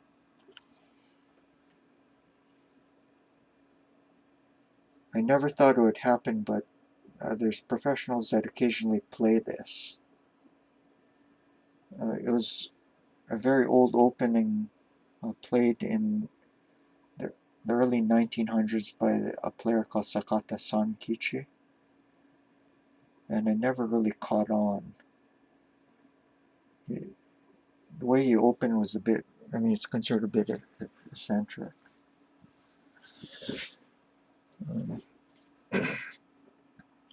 But nowadays, players are experimenting with a lot of different things. They don't want to play the same things over and over again. So occasionally you see professional players giving this a go.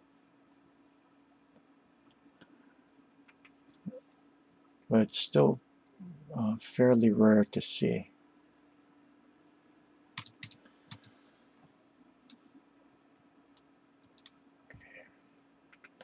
But he did this one instead.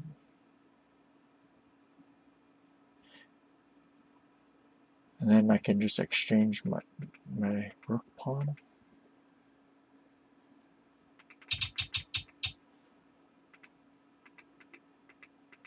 Here.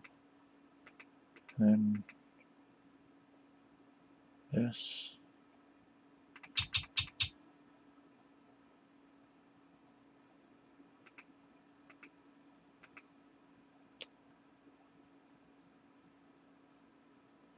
And silver up here. Since he pushed the pawn, I could have done this.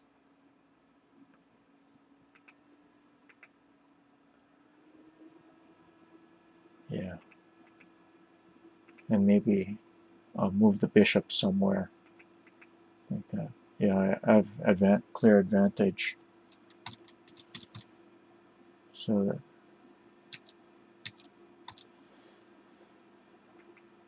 I did this instead, which isn't a bad move, but probably isn't as good. Still, by keeping the bishop in hand, it does limit what he can do, because he always has to be careful about where I can drop my bishop. While his is already on the board.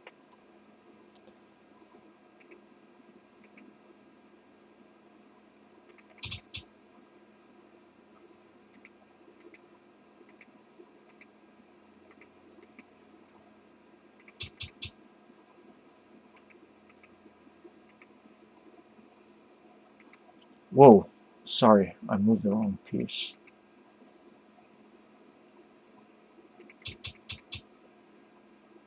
It's here.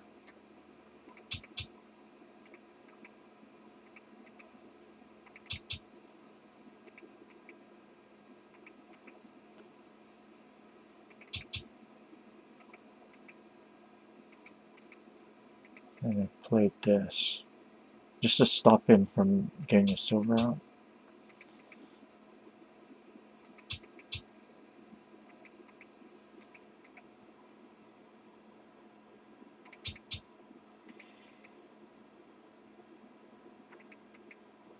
Okay, and then I just win the lands.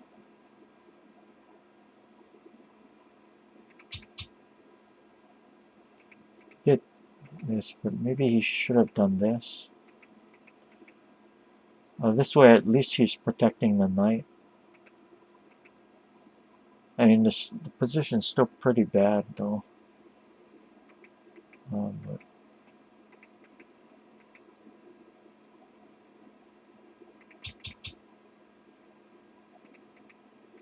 yeah.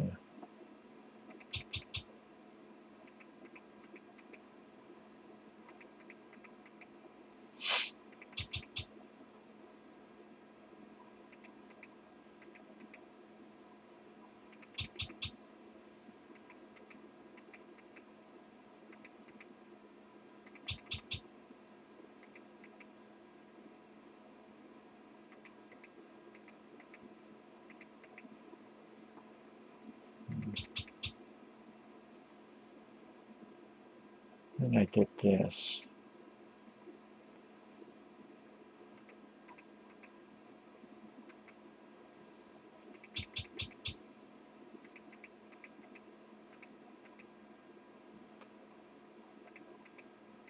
And I grabbed here.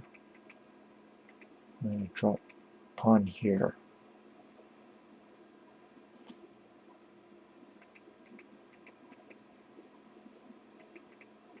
And I just promote.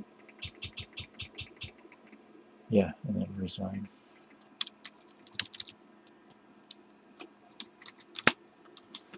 Okay, so that was game 3.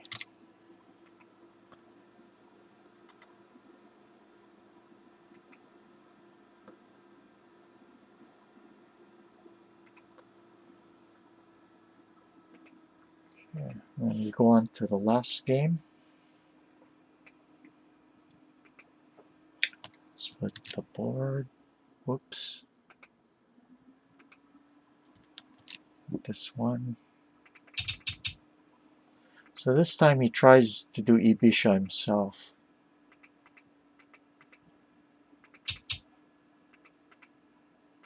Okay. So I was actually thinking about doing Mukai Bisha. I haven't played that in a while.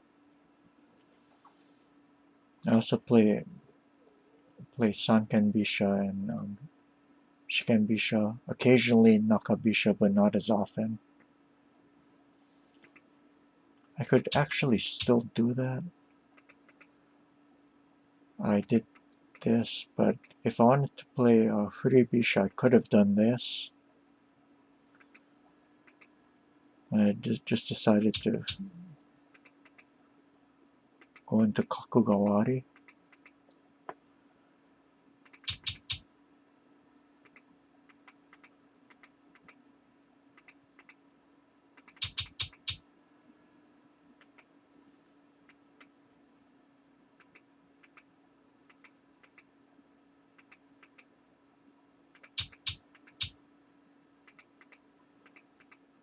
Okay, so normal stuff.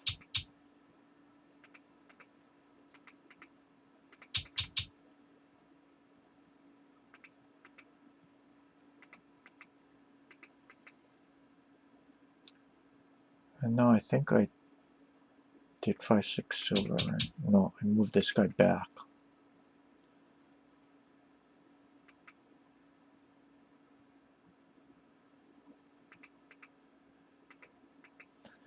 Okay, so this is almost symmetrical.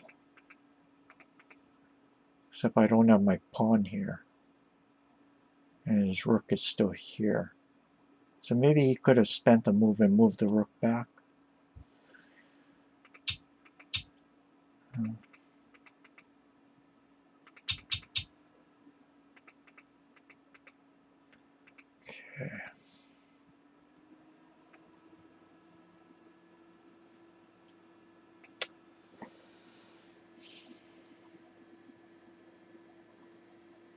I just decided to attack here. Maybe he could have waited by doing this.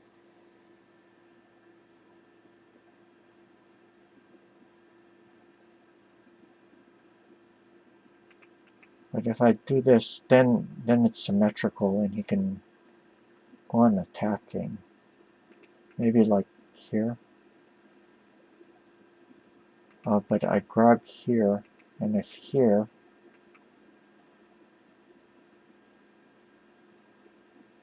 silver 3-4. Oh. Push. Takes. And I guess I can kill this guy. Move back.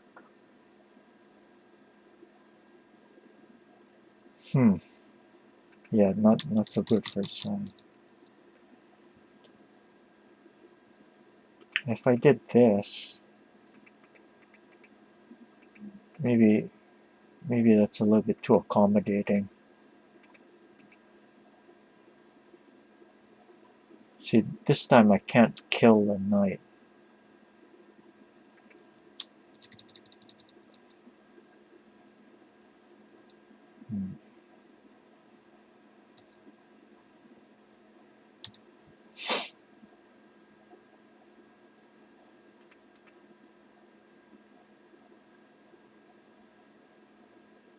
Could I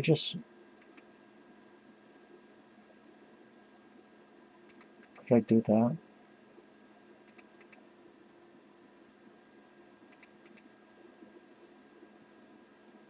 No, he pushes here.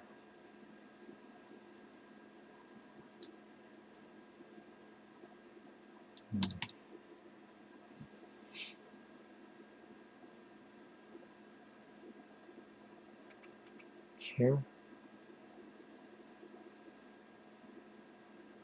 And if he takes like that, what happens if I do that next?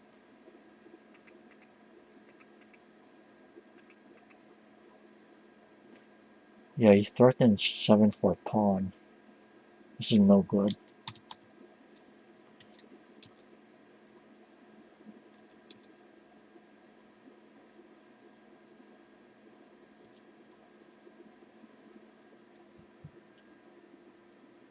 If I do this, and silver up.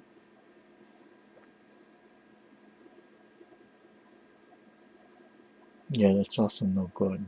I'm going to lose the knight.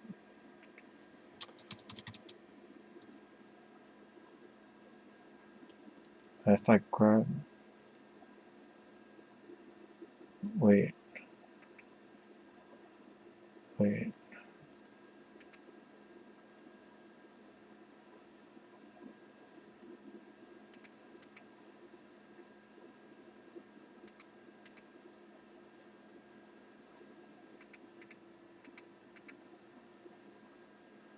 Yeah, the problem is that I can't attack on the 7th file.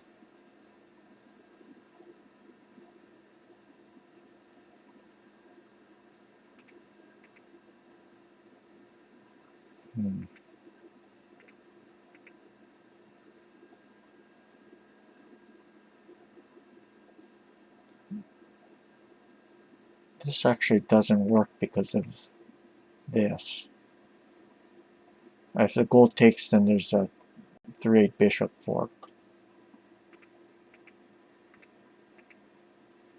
So now the pawn is pinned and threatened to take on 4-6 with the bishop. Like that. Then threatened to take the knight.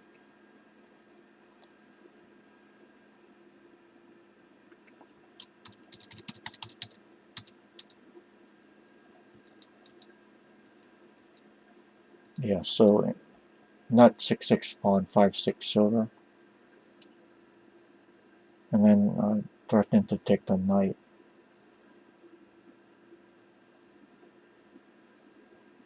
Hmm.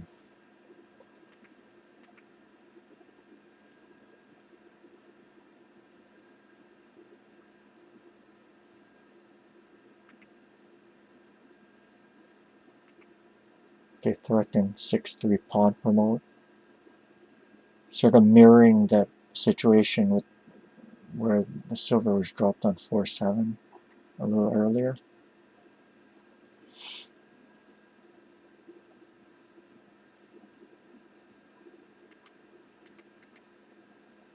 Like this.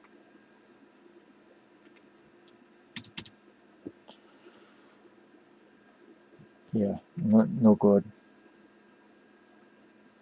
If I move the rook, say here, then just grabs here, and then maybe knight up. Yeah, see the rook hits the horse. Yeah, it's no good.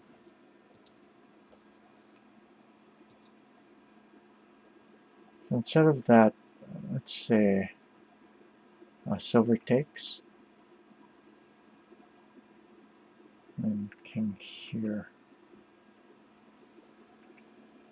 Hmm.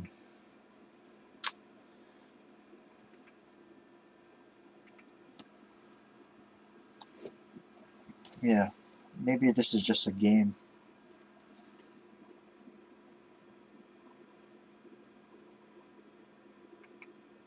Because if takes like this, knight takes, silver's, I don't know, maybe here.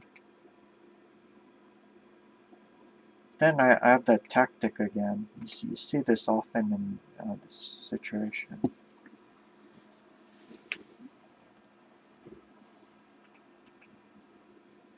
And back, and then this takes.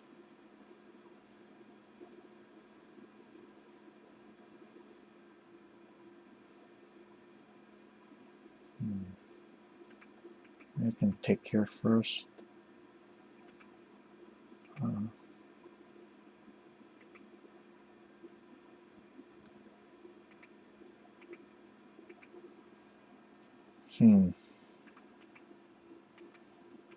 Take here with tempo. And grab this guy.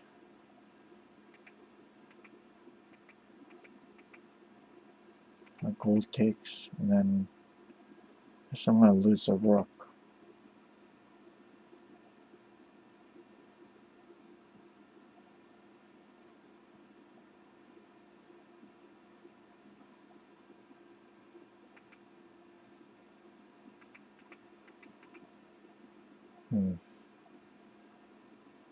Threatening to drop the gold on 6/7. Then this. Yeah, the head of his king's kind of weak. What happens if he does this, though?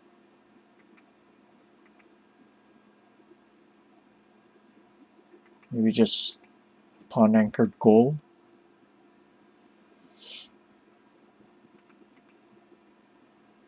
Yeah. Yeah, definite initiative for the material.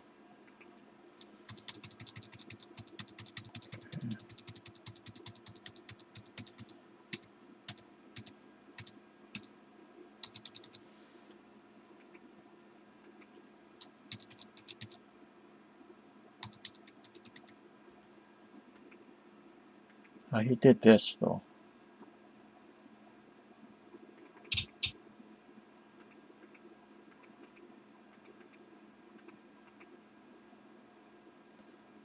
And I dropped the pawn here. Another thing I was thinking about was this.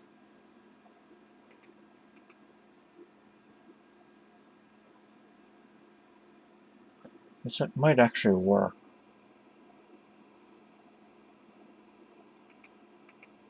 Here, then I threaten the knight.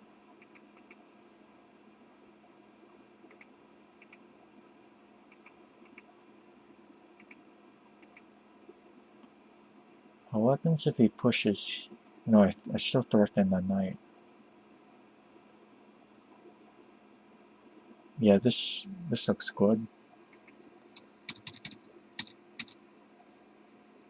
If he grabs here,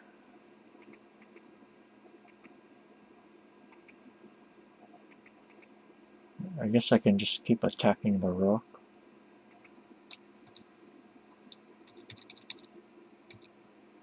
Yeah, so this bishop here was good. Yeah, I should have just done that. I played a little bit too routinely. But I mean, seeing and considering it is one thing, but actually, I guess having the courage of your convictions is something completely different. Yeah, so already during this series of games that happened to me twice, I kind of second guessed myself. Not that this move is bad, but it just, lets the opportunity slip away.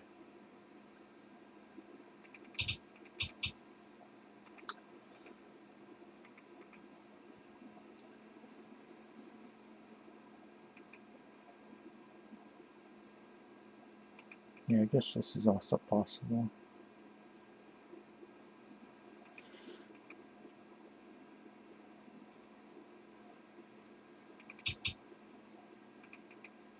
I thought this move helped me because now the pawns can come into contact.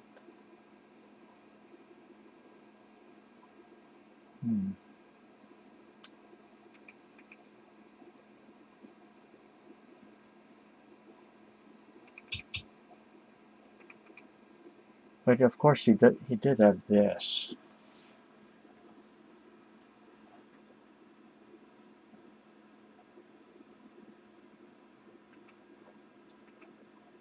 So maybe I had to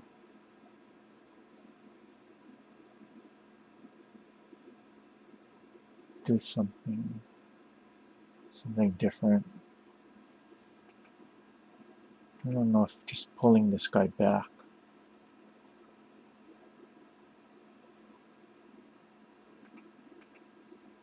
Threatening the pawn and then threatening to take here on 2-3.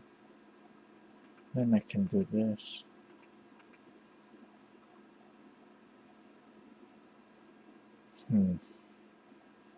Yeah, I don't like this.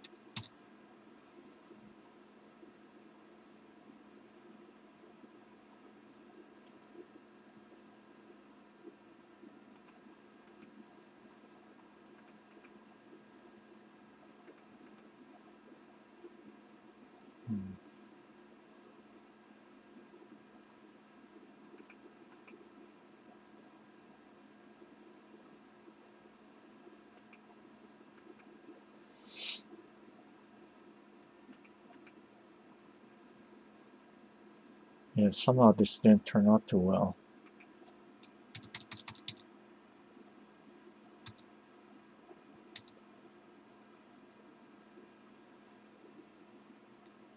Yeah, so maybe the 6-6 pawn wasn't that bad.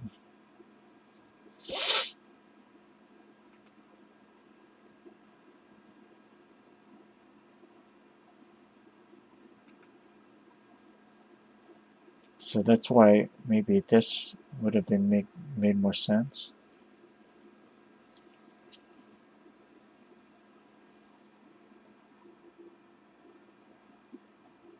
And maybe later on I can threaten to drop the bishop here on 6-4. Yeah, I think so. Like that.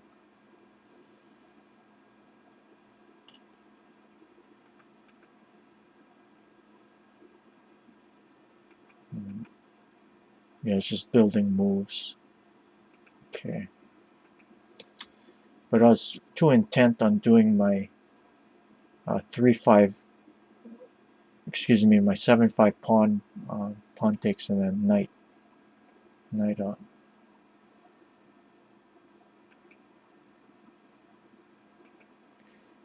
Okay. So this was a good response. And then I did this.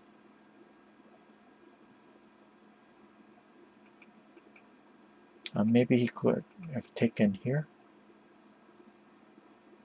If I did that, then he takes here.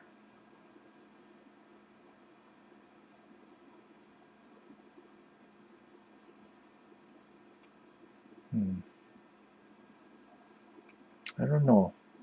This isn't so good.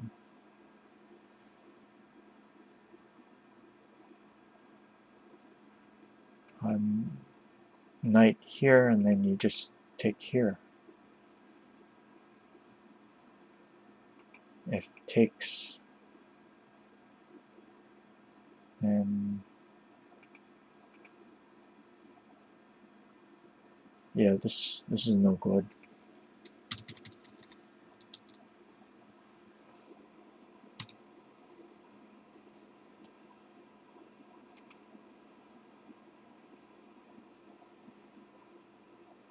So maybe here instead.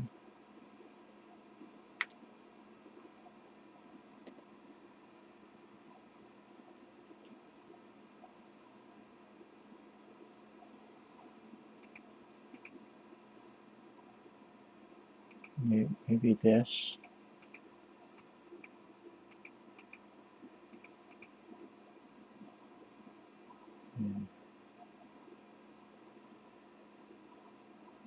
Can I grab here? No, he does this though.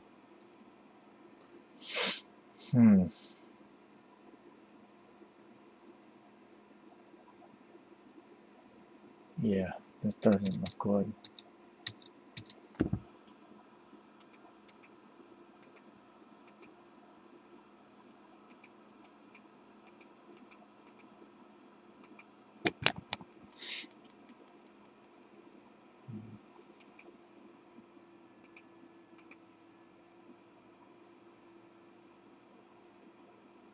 Yeah.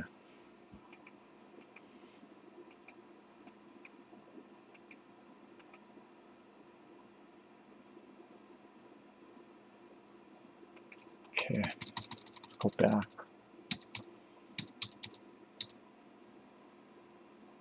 So no good way to immediately do the shikake.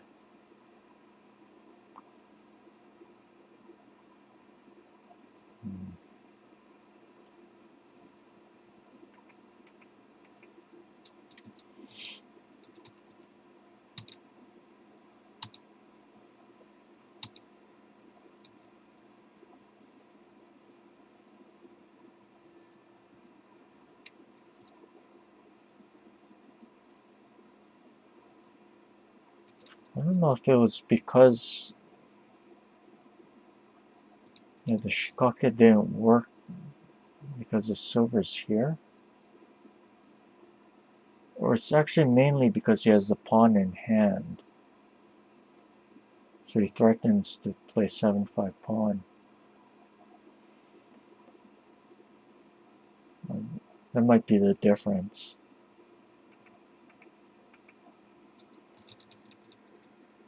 Okay.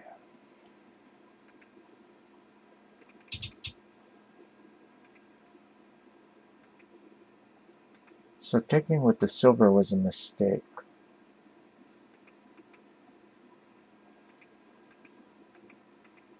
So now I saved my knight.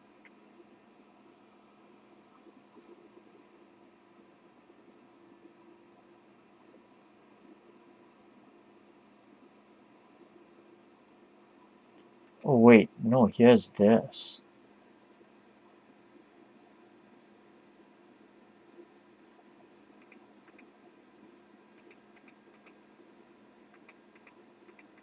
Yeah. Yeah, this looks pretty good for him.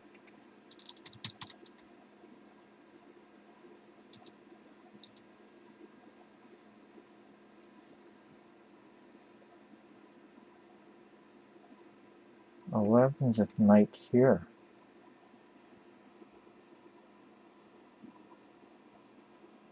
That way the silver isn't attacking the knight. But he does this anyway.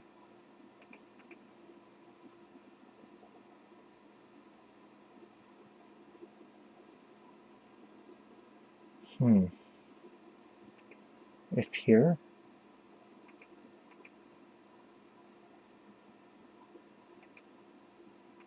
Pawn here, gold takes.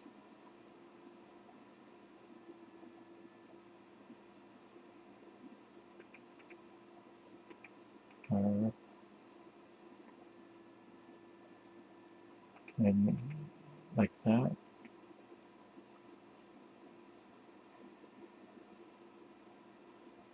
And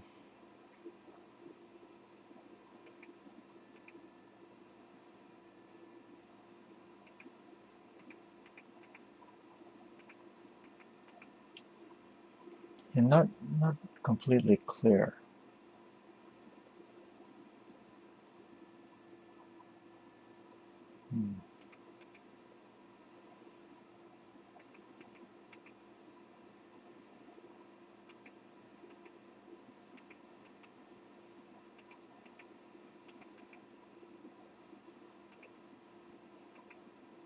Yeah, kind of unclear.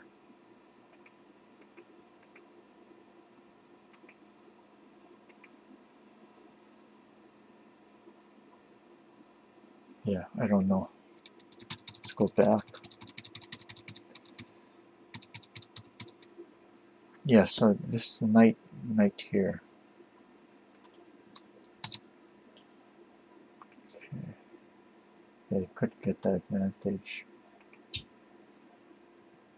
But instead of that, he did this, which is way too slow.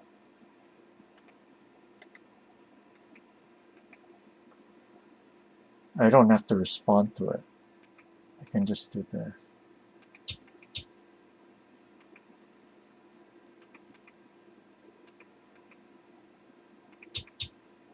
Oh wait, I did this.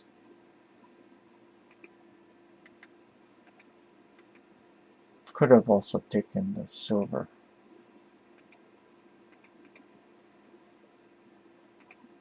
And taken here. And this check is kind of severe. Yeah.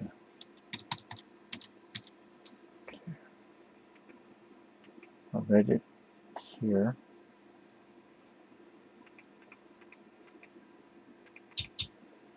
And I threatened to drop here on 6-7 with the silver.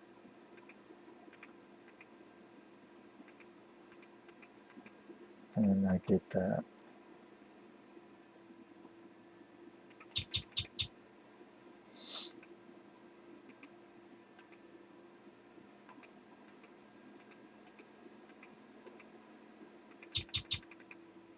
Yeah. If the king goes here instead,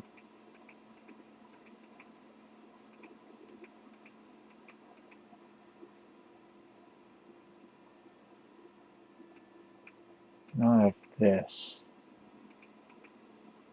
And then this check here. Yeah, this is a mate.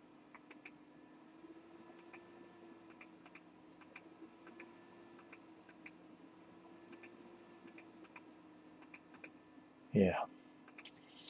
Okay. Here's...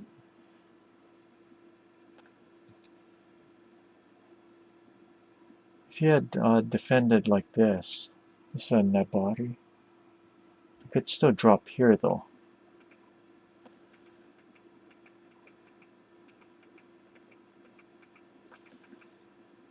And then you see this area right here next to my king is very spacious, so you know, if I'm being attacked I can always run here. So you can tell that this is gonna turn out really well. I have thickness in the center.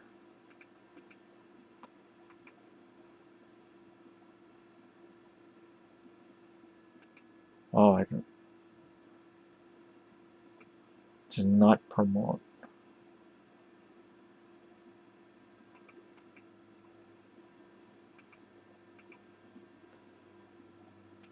Hmm.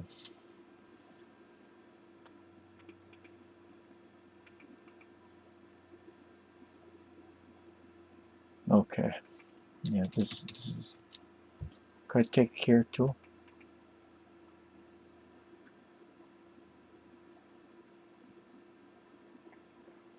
And promoting is kind of natural.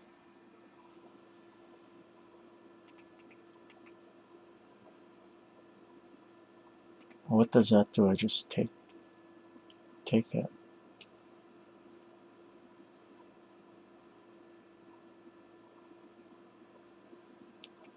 Here.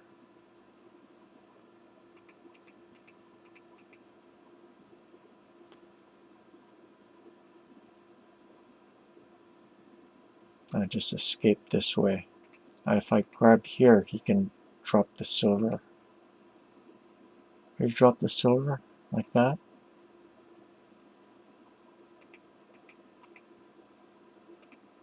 Check. And then pawn here. Yeah, he's getting too much play. So instead of that, just quick escape. And then run up the board. Yeah, the up here area is safe to run to.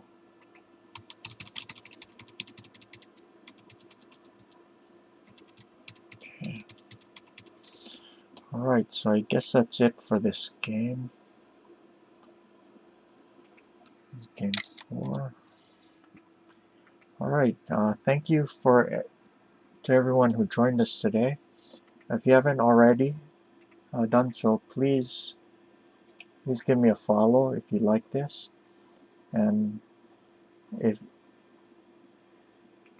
we have a traditional board games Discord server that you guys are welcome to join. Let me leave a link.